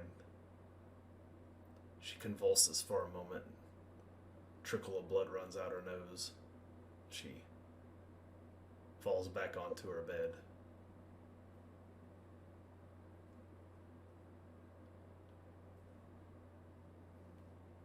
She seems I'm to going go... to take some of this white dust for myself. Just put it away. You get a little bit of there, enough for probably one good use of it if you were to try to inhale it. It's gonna. There's so much judgment radiating from Reese right now. No words, just judgment. But that's made of people. Is it worth 9 corruption to automatically critically succeed at a spell? You snort so much stone essence. You're snorting. See, the thing You're is, snorting someone's mother or brother or sister. I don't know. well, for all I know, it could be me that I'm snorting. Different me. I don't know. If at any rate, I'm people too. It's fine. It's fine. You are what you snort. You guys can make a folklore roll at standard. Those of you who have folklore. Me too? If you have folklore, I don't think I do. Oh wait, maybe I do. I do, but that's not a good roll. I do. At standard, you say? Standard. Shocking. Totally not my expertise here. What I get. I almost bumped up my folklore after the last session. I was like this close to doing it. Baldric? Holy crap! I made it. Baldric is the only one. Now, Baldric, Yeah, really. in the ways of things like Witchstone, and what you had always been told and believed was that Witchstone always appeared wherever rifts appeared to the abyss, which would imply anywhere where something crossed in or out of this realm into the abyss, or vice versa, or to a degree anywhere that had been touched by the gods that Witchstone could be found. Where things fall from the heavens, Witchstone can be found. So, to you, you had always believed it to be more of a more naturally occurring thing, but just so extremely rare that, like, if you needed meteorite to fuel something, that could work one time, but can't find meteorites just anywhere. Like that'd be hard to mine. It can't just not anywhere. But Yeah. You can't just make like an entire fleet of Hal Davidsons and just Right. drive them around off the stuff. so it occurs to you that, like, they Why? clearly have some different supply of this stuff.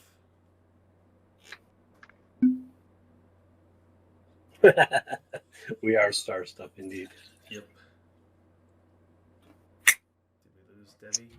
She looks frozen on my screen. Have any tales of, I don't know, villages or towns being wiped out reached me or us or any of us? Oh. Like, have I heard stories? I mean, We're just mass disappearances from the streets. Yeah. I mean, you know that people go missing every now and then. That's Sure. pretty standard. This is a really large That's city. Chicago. I mean, Yeah, I get I it. mean, it's yeah, yeah, right. I mean, Vallandria. there's faces on the sides of all the milk jugs in Vallandria. It's not that abnormal. It's every shopping place has the board with the 1,000 pictures on it that no one really takes the time to stop and look at. Like, it's not that. Have you seen this boy? Yeah, they don't exactly have Amber Alerts or nothing, but yeah, it's all those sorts of things. I mean, there's great T-1000 looking for someone every now and then. Yeah. Right. Have you seen this boy? You haven't heard of any stories that would validate an idea that the Emperor was wiping out entire towns in the name of forging enough Witchstone to fuel all this that's going on. Well, that's good because that's a Transformers thing going on right now on Netflix. Is it for real? Totally. Megatron's like, destroy District 12. That's so a Megatron thing to do. It period. Wow. Which is. So no, you haven't heard anything of that nature going on that you're aware of. In general, most people relatively think pretty well of the Emperor prior to the last few years where he's like really cracked down on kind of the other religions. But he's High Lector of the faith of the God Emperor, so he is both ruler and pope. So to be High Lector, and you would know this for sure, Raven, if you were to be High Lector for the learner, like, you would have to be an incredibly powerful divine caster to be elevated to that station. So the Emperor has to be, as a member of the Godsworn, which he would have to be before becoming High Lector, he would have to be incredibly potent in the magical arts himself.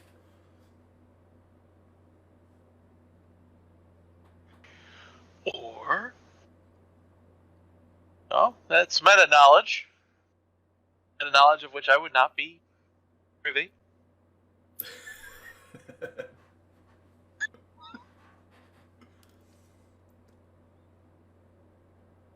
Well, we have two tasks that I see that we really need to attend to. We need the book, in case there's more vital information. And we need to find Nigel, convince him to speak with us, or make him speak to us.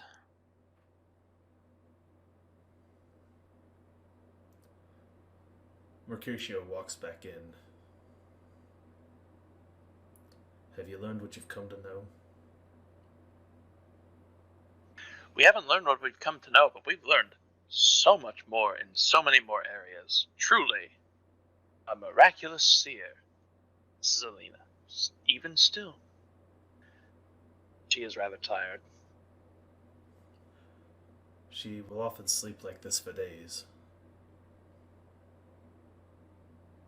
She wakes only long enough to sometimes eat, and then returns to the dream, continuing to search for answers.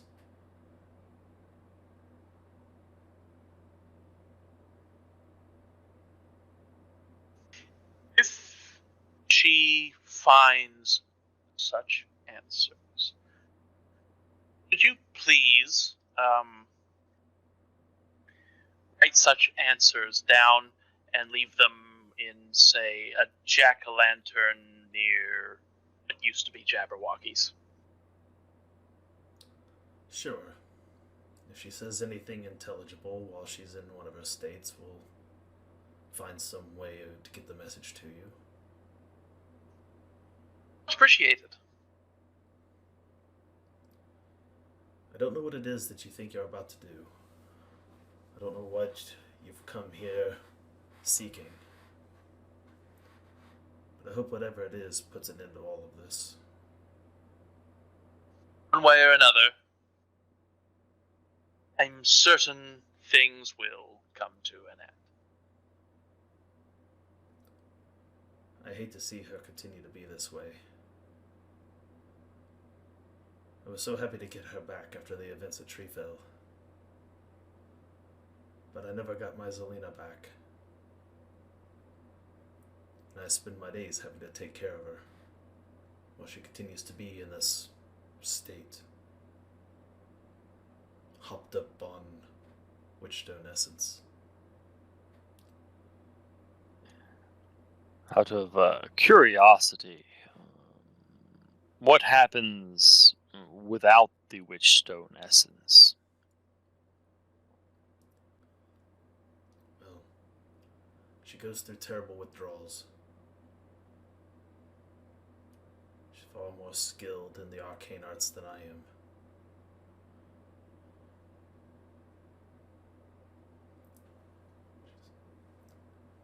She could bring about a terrible, terrible amount of destruction during those withdrawals. All fueled by her guilt, what she was forced to do. So we keep her here, hoping someday that maybe she'll find an answer, or the situation will change enough that she'll feel better about her actions.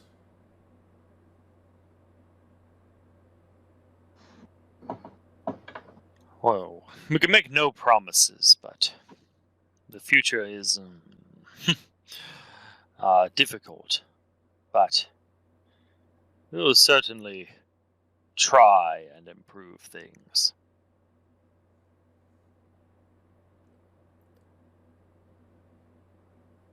I couldn't help but overhear that you're seeking Nigel Kabooter.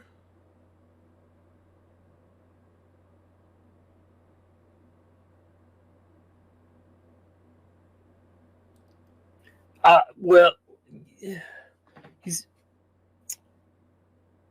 someone is hunting him, and they're doing so with some I don't know unknown power to me, where they have raised the dead from the ground and forced them or compelled them to kill the living, thereby I think making more undead for their hunting of Kabooter. It's rather distressing, really. It's totally harshed my zen. My rock garden will never be the same. As an augur, the custodian, I used to perform funeral rites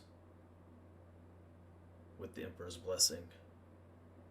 Those funeral rites used to secure the dead from being raised.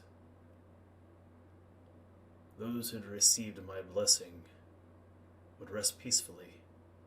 The custodian would be granted power to continue to reside over the soul well. But Two questions in that regard, then. One, could you teach us to do the same? Two, could you do the opposite? no. Both counts?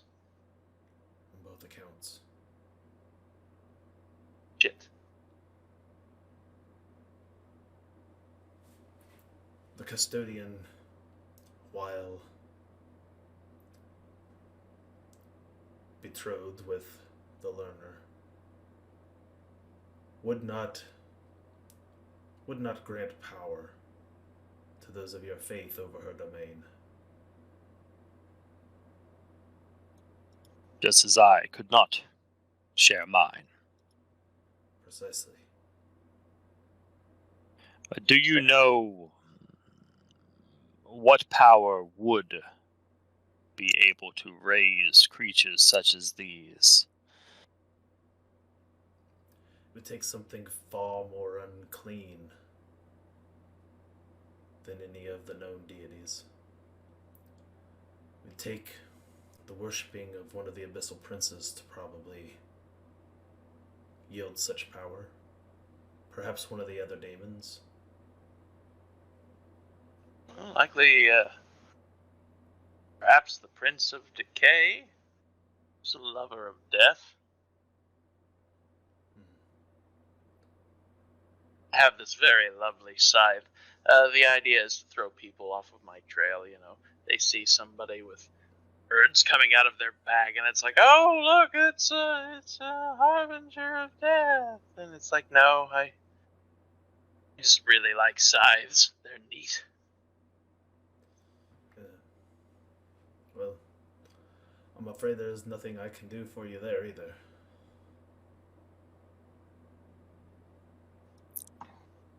I would give you perhaps a hopefully unnecessary warning.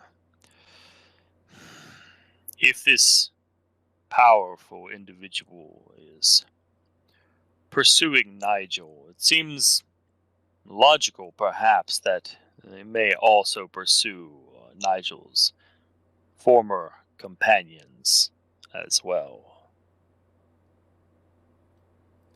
Might be time to relocate. Thank you for the heads up. We'll keep our ear to the winds. If things seem to be progressively getting any worse, perhaps we will consider where we can relocate our coven. Now, if you excuse me, we have many followers waiting for any word from the mystic. He walks over and pulls back a curtain, and you see that all the other people who are there are all gathered around, almost like in a semicircle on their knees. They're all looking up. What did she say? Is the end coming? Is it time yet? He raises his hands and says, No. He's only answering some questions and peering into the future for our friends here.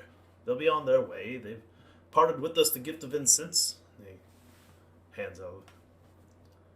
Give them blessings as they manage their way through. Pardon me, don't. And he kind of makes a way through them, sort of like a pathway for you to get out. Yeah, your garbage Walmart incense.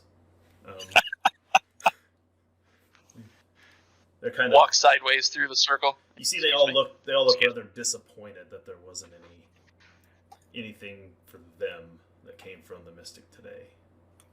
The Neapolitan ice cream incense gets them every time. You get this sort of idea as you're leaving that all the people who are here are somewhat view Mercutio, or maybe even more so Zelina, as some sort of divinely touched being.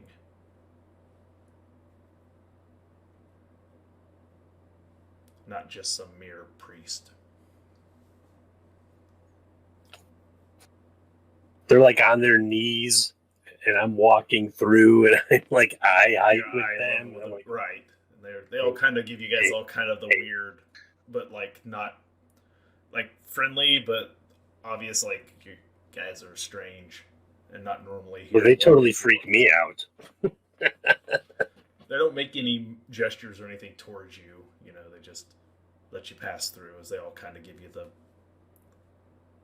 almost the look of jealousy. Like you got to talk to the mystic and the Mystic actually had words for you today, and they didn't get anything sort of look. Like, they're not violent or anything towards you, just disappointed, and also kind of like what makes you guys worth the Mystic's time sort of look as you walk through, because you haven't dedicated yourself to them the way they have.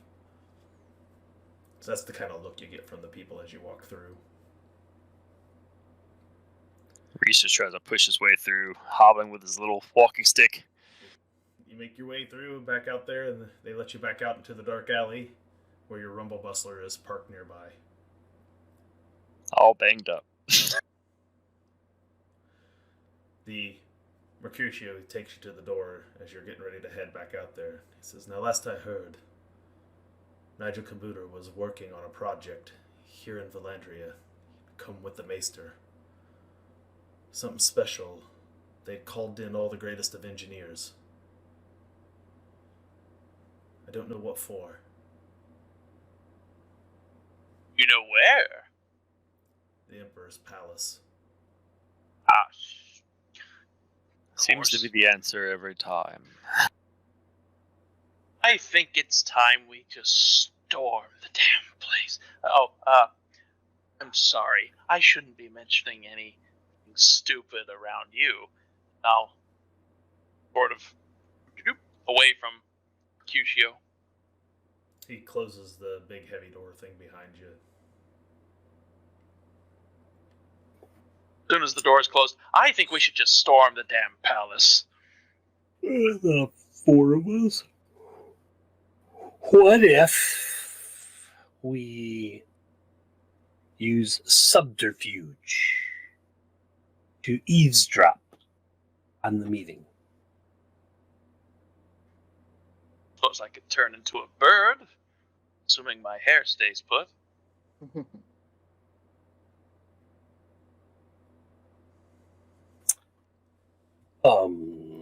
I was thinking more like kitchen crew or toilet attendants or I do like drink kitchens. servants. Baldric won't say it, but he would look at him like, indeed. He pats his belly. Put Raymond back in the kitchen. Baldric's like stick thin, like. Yes. It's been 2 sessions. All things We gotta go back to a kitchen again. I am concerned that Wolfram may try to destroy the book at his earliest opportunity. Let's say he just reads the wrong passages from it, then we're all screwed. Where does this Wolfram stay? He used to stay at a very dingy bar until we found him there, and then he ran from us, and so now he probably won't stay there. But perhaps this does seem like something that might be up the Wayward Eye's alley, if we might send him after Wolfram, and we go inquiring about Nigel, see if he ever leaves the palace and is more accessible.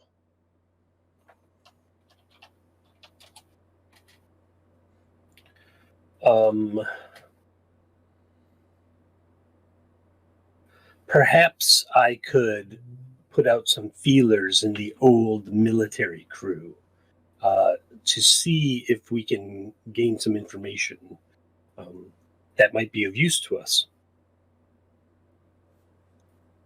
Surely he must leave the palace sometime for a drink, a rendezvous. Or know someone who does. What was the... I have 2 ranks in rumor. Which... Snacks? When did you roll the critical folklore? Was that earlier and I just didn't see it? You asked us to. When you asked us to roll. I totally didn't even see your roll. I know. You should have said something, Snacks. I tried, but that's okay. Oh, I'm sorry. I thought you rolled that just now for something else. I was like, oh man. No, I rolled it earlier. I tried to interrupt, but no matter. Oh, well, my apologies. I totally did not see that one creep in there at the end there. So, yeah, you You guys are rolling around, and you're going to use your rumor to try to talk to some old military people. All right, go ahead and fire me up a standard rumor roll, and I will. Standard. I'll give Snacks some information for her folklore that I missed earlier. Cool. 47 on a 72 rating. Okay.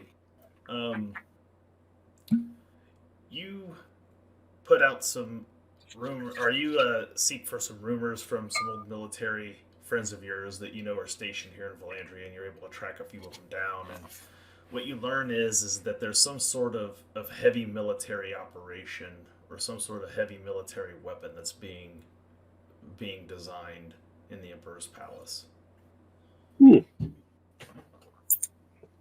Everything's very hush hush. Nobody's talking too much about it. Can I get any information about the principles that we're trying to track down right now?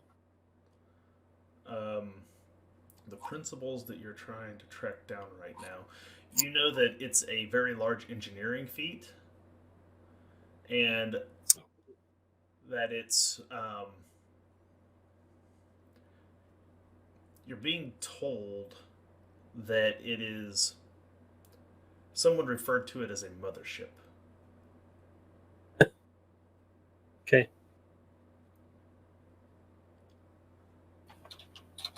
Now, Kadam, for your critical,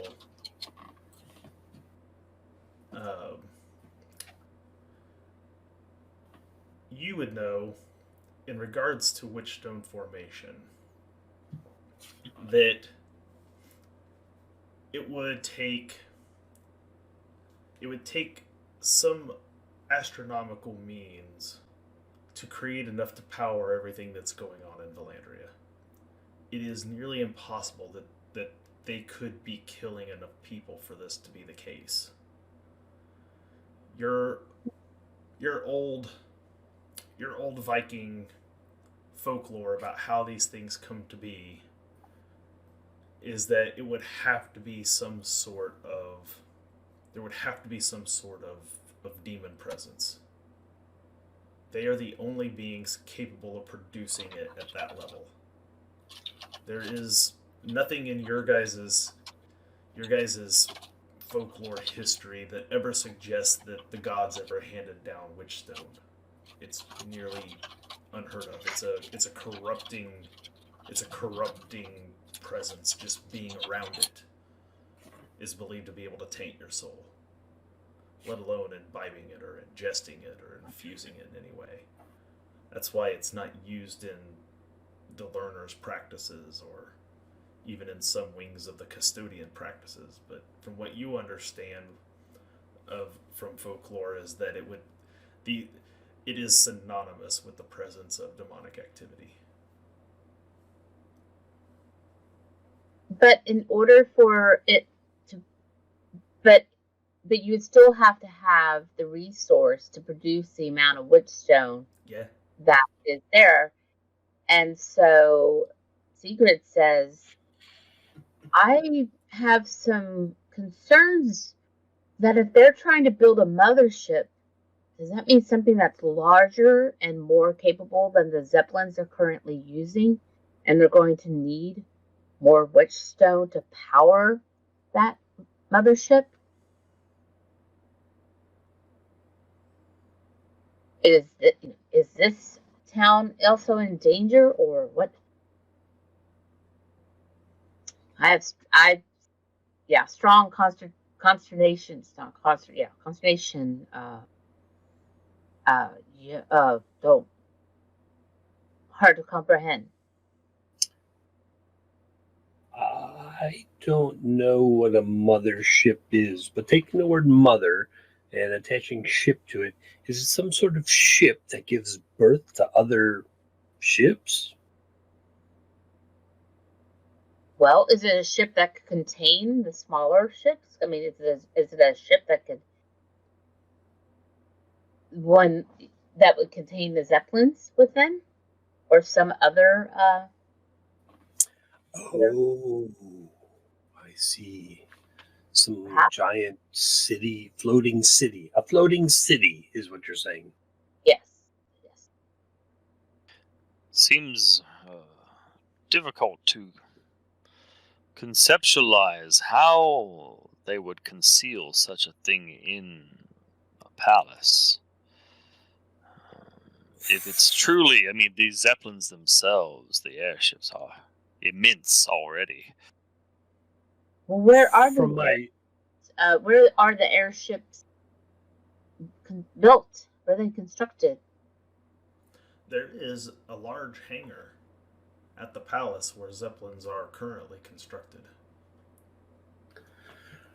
From my limited time in the military,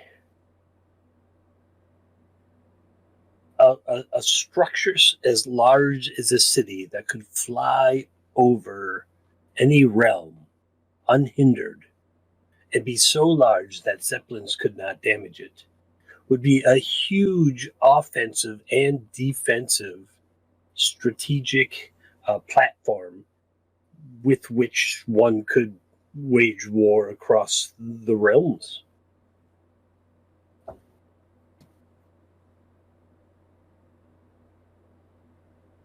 It would seem like something that perhaps would be necessary or needed for external use. The Emperor already has nigh unchallenged power over Vallandria itself with the existing ships. So little that can truly He doesn't directly want to oppose. challenge anyone in Vallandria.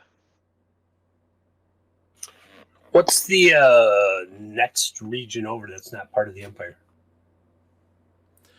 You know that there is this part of Vallandria. If you were to go past Fromsburg, you know that there's a valley there called the Emperor's Reach. And it is known as the Emperor's Reach because that is believed to be the extent of where the Emperor's power goes to. And beyond that is where the coast is, and then there is an ocean where you would have to sail to another land. To the north, beyond Treefell, lies the High Mountains. The High Mountains are a range of mountains that extend north, and is believed to be the realm of King Nikilos. King Nikilos is king of the High Elves. And very, very little is ever made mention of him, except that he led the High Elves all went on a pilgrimage up into the High Mountains to find him, and they never came back down. And now they are somewhat of a myth. Isn't the Maester an elf? He's an elf. But he is not a quote-unquote high elf. High elf.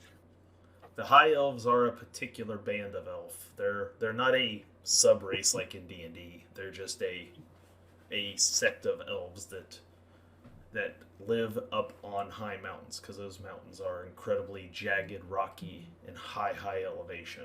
And so they are thus referred Must be to like as half high dwarfs. Yeah. So they live up in the snow-capped tops of the mountains, allegedly. There's a lot of rumors up in the north of Fromsburg, up near Treefell, that the forest that Treefell resides in used to be the land of the elves, the High Elves, before they became High Elves. Mm-hmm. And that's where all the eventually when Treefell and humans settled in that forest, it was because the High Elves had given them permission to be there in that old forest. Not understanding any of the magical or mystical implications of all this, Baldric has to constantly think about like the cement reality. Like, if there are elves to the north and you have a flying ship that is as large as the city, you can take an entire army and move it there and wipe them out and annex that land and then move that ship somewhere else. And this is the whole angle that he's got. Like, I don't know about people from some other dimension or universe or whatever, but if you have a ship that big and it flies and can get over these obstacles like the ocean and the mountains and the frosty, forbidden north, the frozen tundra, as it were, then you can eternally expand your dominance and then have more people to turn into witches still? I don't know. Kadam, Eternally might be the word for it. you are familiar with the legend of King Nikilos. Am I? No, Kadam is. Ah. You have heard that King Nikilos fell from the heavens. And when Nikilos fell from the heavens, the High Elves, well, elves, formerly, now known as High Elves, had gone on a pilgrimage up to the mountains to find what had fallen. And when they found what they found, they never returned back down the mountain, believing that they were in the presence of their god. And nobody has ever dared venture up there to find out otherwise. This is an old ogre tale. Because your people, the ogres, have a tale that once upon a time you were all subservient to a race of people known as the Nephilim. And when the Nephilim lived in great fortresses in the sky, and they were greedy, and they would not share their treasures with the ogre people, so your people stormed their castles in the sky and cast them down.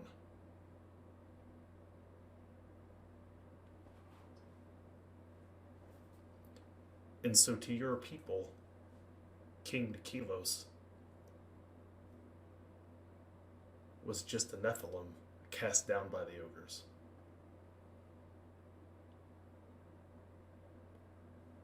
That Which makes is sense. Often sometimes an explanation perhaps for meteorites, an explanation for other natural phenomena like comets. Whenever your people would see these things, it would be another Nephilim falling from the sky.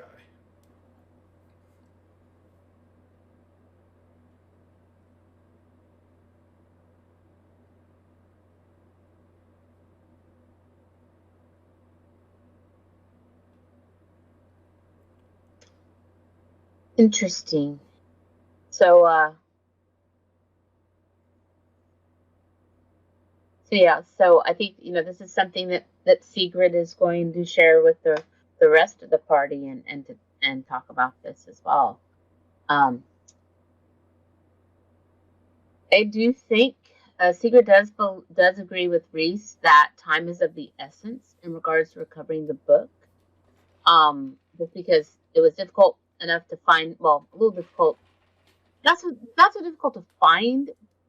The other, I think it was dwarf, right? He was a dwarf. Yeah. It wasn't that difficult to find him, but then he got away from us, and Sigurd also feels a little responsible in regards to letting him disappear out of the rumble buster. So I do think that we should try to get that book sooner or later, because we don't know what potential there is for that book and how it could be a great influence during this time. But she just wants to smack the little dwarf upside the head. That's fair. Perfectly legit. Yeah. So you all pile back into the Rumble Bustler, and I assume you have this conversation mostly on your way. I'm driving. Where are you going to go first? You know that when you guys left the old bell tower from the old abandoned cathedral, that Tragedy and the Wayward Eye had already set out to go find Wolfram Barzand, and said that they would rendezvous with you back at the bell tower before the end of the night. Do you want to go back and check with them, or are you going to trudge it on your own to find Nigel, or No, let's go check with them. But I think we should do that. Go to the bell tower and see what they found out. What they've discovered. I agree. Yeah, because if they haven't been able to find the book, then we may have to focus on that first. You guys return back to the bell tower. You climb out of the rumble bustler. It just pulls into the church, like into the back, just right up into where pews and stuff used to be, and you climb up the bell tower. You get up there to the perch where the tragedy has set up his lair, and you get up there and you find that Tragedy and the Wayward Eye are standing there waiting for you. And on the desk, on the counter there in front of him, is the ashen remains of a book. Bastards. We're too late. Was that the book you're looking for? I wasn't here. Yes. We found the book. We found Wolfram Barzand. And you burned it? He had already set to destroy it. Are you certain that's the actual book, or could it be a decoy? It's possible he could have set another decoy, but he wanted it destroyed bad enough. I believe this is the real thing.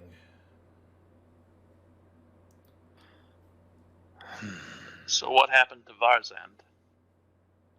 Funny you should say that.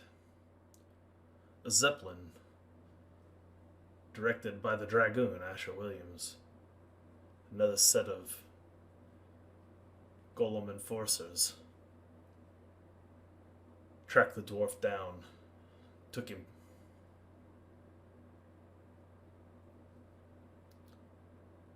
Rumor has it, he's expected to stand trial in the Emperor's palace.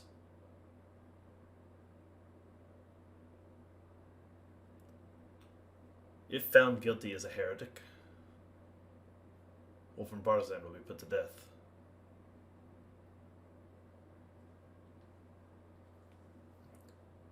He no longer has the book. For what Wayward Eye has explained to me, he did not seem to have a whole lot of actual knowledge about the contents of the book either. Not sure it's worth you risking your necks to try to save him now. That would be so much fun. I think there are much more pressing things to do. Was your trip to find Zelina more fruitful than ours to find the book? Yes and no. How is my old friend? Not well. She subsists on witchstone dust. Continually, it seems. She was never able to come to grips with what we had to do. It's made for people. I know. That's not what was really bothering her as much. She didn't seem bothered by that actually at all. She was bothered about the young girl that was sacrificed. Elsie May. Immediately, yes.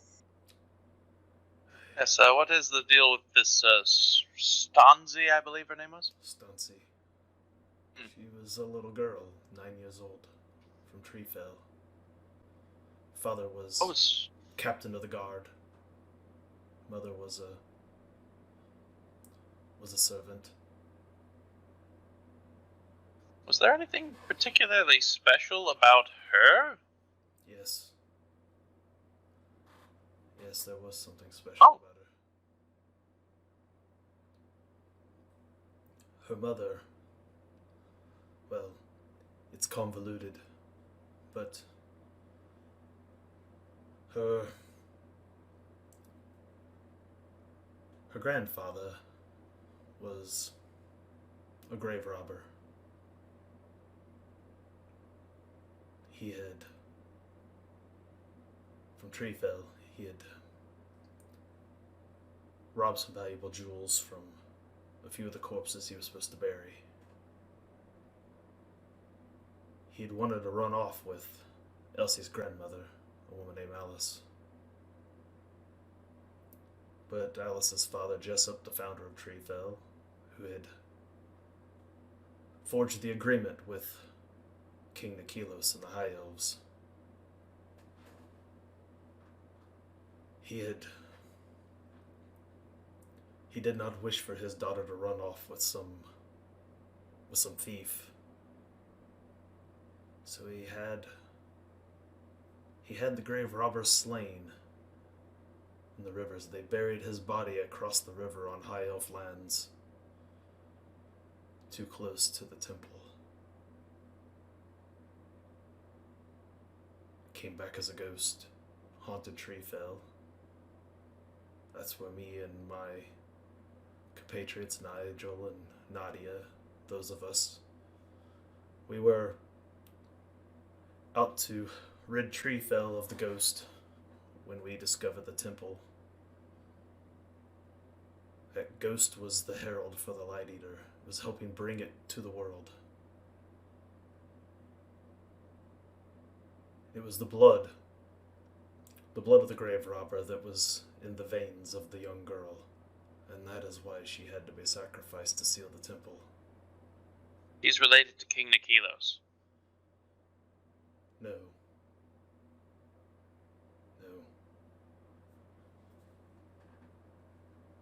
King Nikilos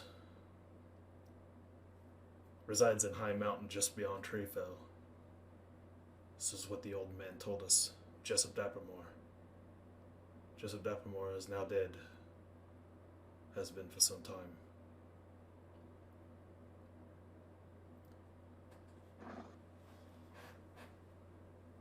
Jessup Dappermore is the only one to have ever seen King Nikilos in person. He claimed he was some manner of monster, more so than a man.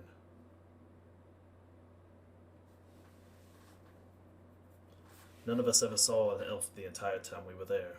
The only evidence that the High Elves existed was the temple. All the runes there were in Elven. I know that because my friend Everest was able to read them. He recognized the language. He peers again over at the mannequin with the red scarf and the foppish hat.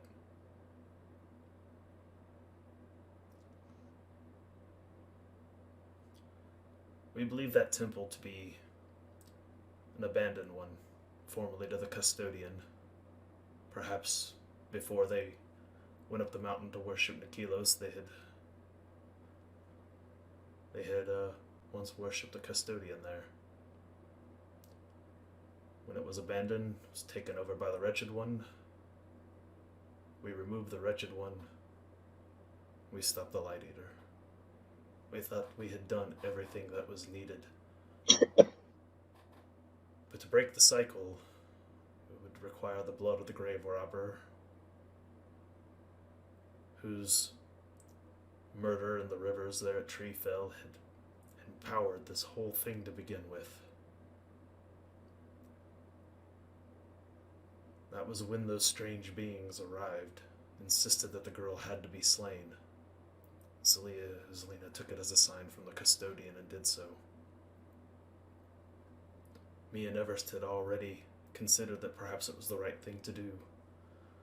To put an end to this all, that her one life would save thousands.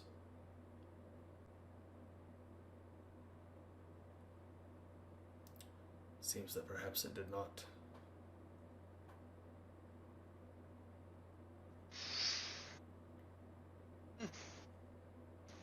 Hell.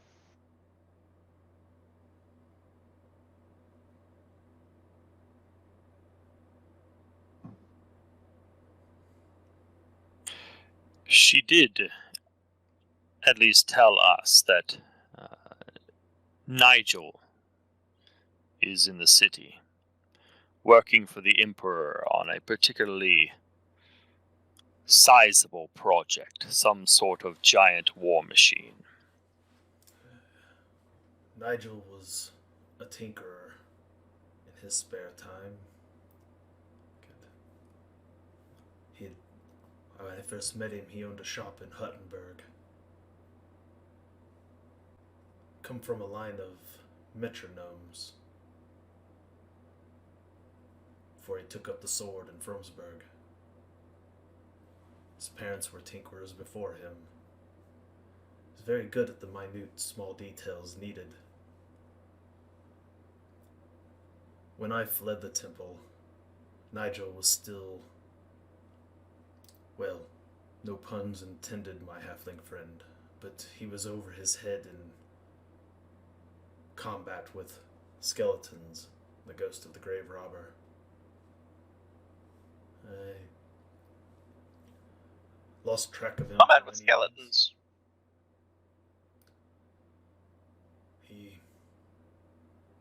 It's believed he's working for the Maester. I heard that the Maester arrived at the temple and saved Nigel's life. So, in a debt of gratitude, he began working for him. But I do know not what the extent or what exactly he's doing here in Vallandria now. But the Maester is here, and the Maester always arrives with an entourage. Would not be out of the realm of possibility that Nigel is among them. It seems, from rumors that we explored and the information from Zelina, that they are here on some sort of large war project hidden within the Emperor's palace. I have known the Emperor since he was a little boy. I served his father before him.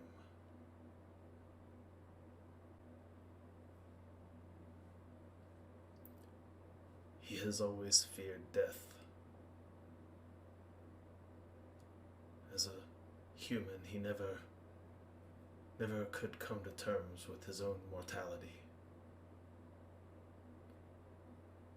He always told me growing up that he'd find some way to live forever. Now he found it.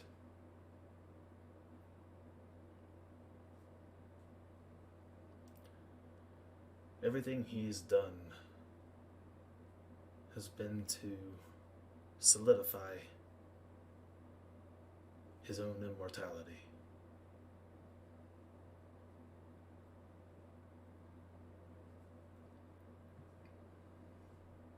Eternally is right. Well, all the more reason to stop to him. Isn't that good news? We get to face a potential God King.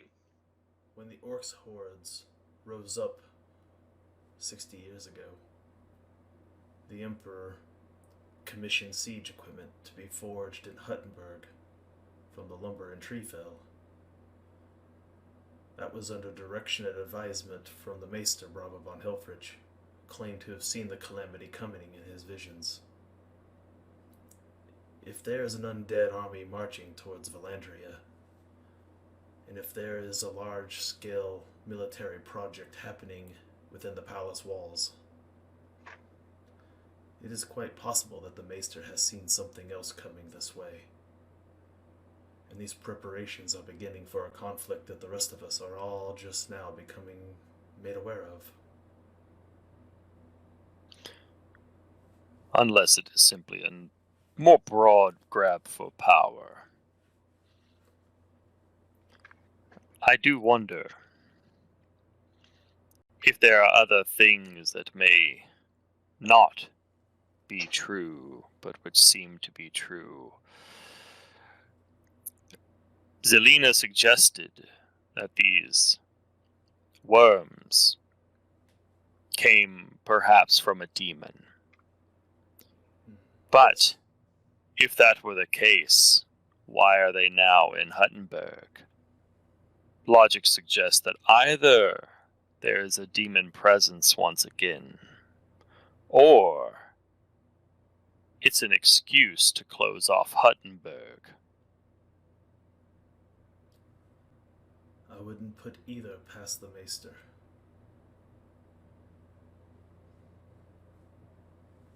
We have to get to him. The boots to him. Really get some answers. Then we go to Huttenberg. Then we... Well, I don't know. We'll think of something when we get there.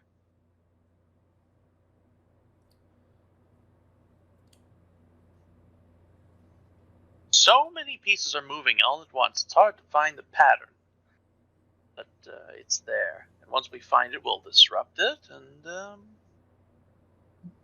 things will come grinding to a halt. Or accelerate in an all too different direction. First, we do need the Bravo on... Helfridge is his name?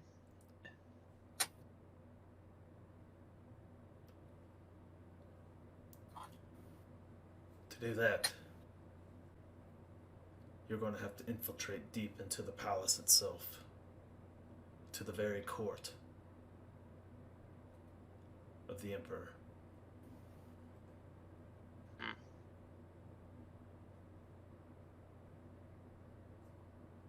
Well, sounds like we have our work cut out for us. Shall we put together some chef disguises then? You're going to need your rest. Yes. I'm just going to be a server. Just hold a plate over my head.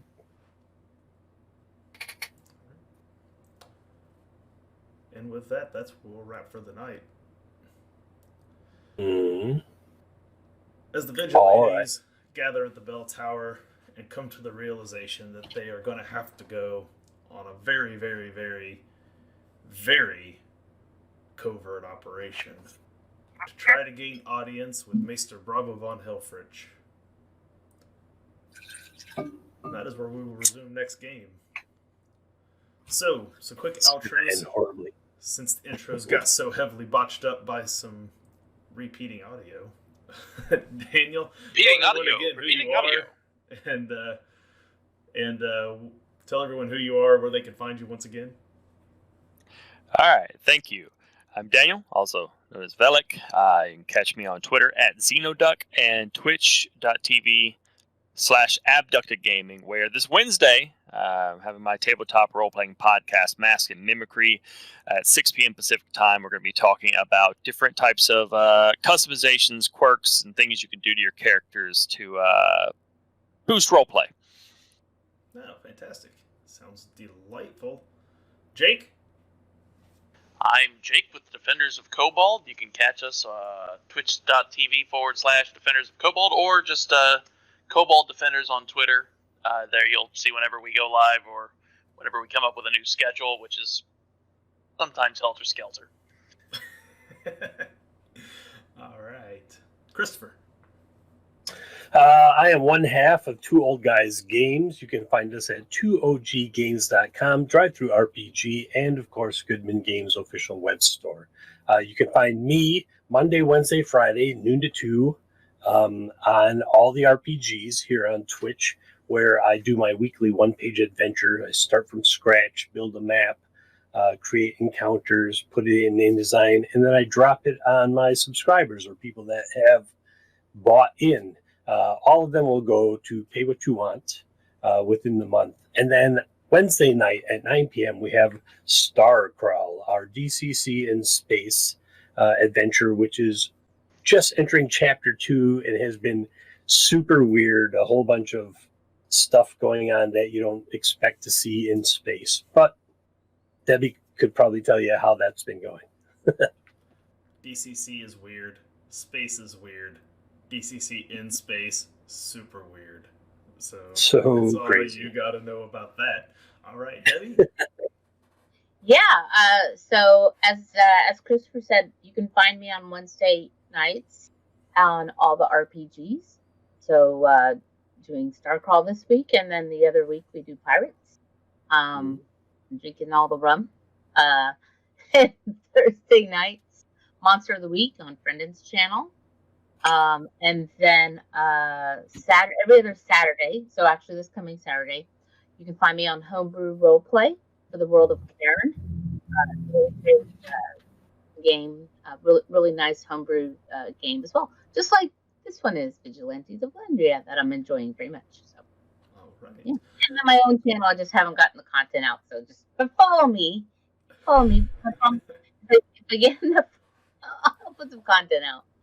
All right, and one last shout out for our buddy Friendon. Friendon is unfortunately double booked and will not be reappearing here at Vigilantes of Vallandria. But we love his character the way we're live. It was a fun character to have around, and I'll be NPCing him throughout the rest of the game, somewhat helpfully. Who knows? Maybe I'll make him a villain. You never know what I'll decide to do when I get my hands on an NPC. So just hang around and wait and see what happens with this character as we move forward. Friendon, if you're out there and you get a chance to continue watching this, good luck with the game that you're in, and we'll miss you here. But it was a pleasure having you, and hopefully we'll get a chance to work together again sometime soon. So with that, I am Dustin. This is Tabletop to Keyboard. You can find content here almost every night of the week that me and my friends put together. You can find everything from 3D print streams like we had all day yesterday to games such as this. We have a D&D 5e game that takes place every other Saturday. That'll be resuming next Saturday, I think. This coming Wednesday, I am going to be kicking off my new Vampire the Masquerade campaign, I Kindred. If you have not heard about what I'm doing with that, you'll definitely want to tune in for that. It will now run opposite weeks every other week on Wednesdays from our All Flesh Must Be Eaten game, Don't Sleep, where you, the chat, for a mere 100 bits, can create the zombie of your dreams to try to kill us with, and Levi will make it so. That's what he does. It's been hella fun. We're 11 games in, and we've made about 15 hours worth of actual daylight game for our characters in that 11 sessions. It's bonkers. But it's a hella good time. We've had an entire circus train worth of zombies that have shown up to try to kill us in the past. You fans are great. We love you for it. It's a good time. So anyway, tomorrow night, me and Jeff are back for our show All Aboard, one of our 2 community nights we do during the week. We'll probably be playing some Jackbox party games. So if you ain't got anything else going on tomorrow, about 10 p.m., you'll find me and Jeff on here playing games with you, the community, because that's what we like to do now, is try to get our community involved. So without any further ado, I am going to sign off from here. I'm going to find us a raid target, and we are going to raid the Grouch Couch tonight because it is the season finale for their current season. So give me a second to cue that up, and when you get over there, tell them that we sent you. They'll know that because they'll see it on their prompts. But it'll make them drink a lot, and I like making people drink. So we're going to go say hi to our friends at the Grouch Couch, where one of them is wearing a Minotaur helmet. I guarantee it. And another is a sloth. True story. You'll see when you get there. Have a good one, everybody. We'll catch you in 2 weeks. Bye.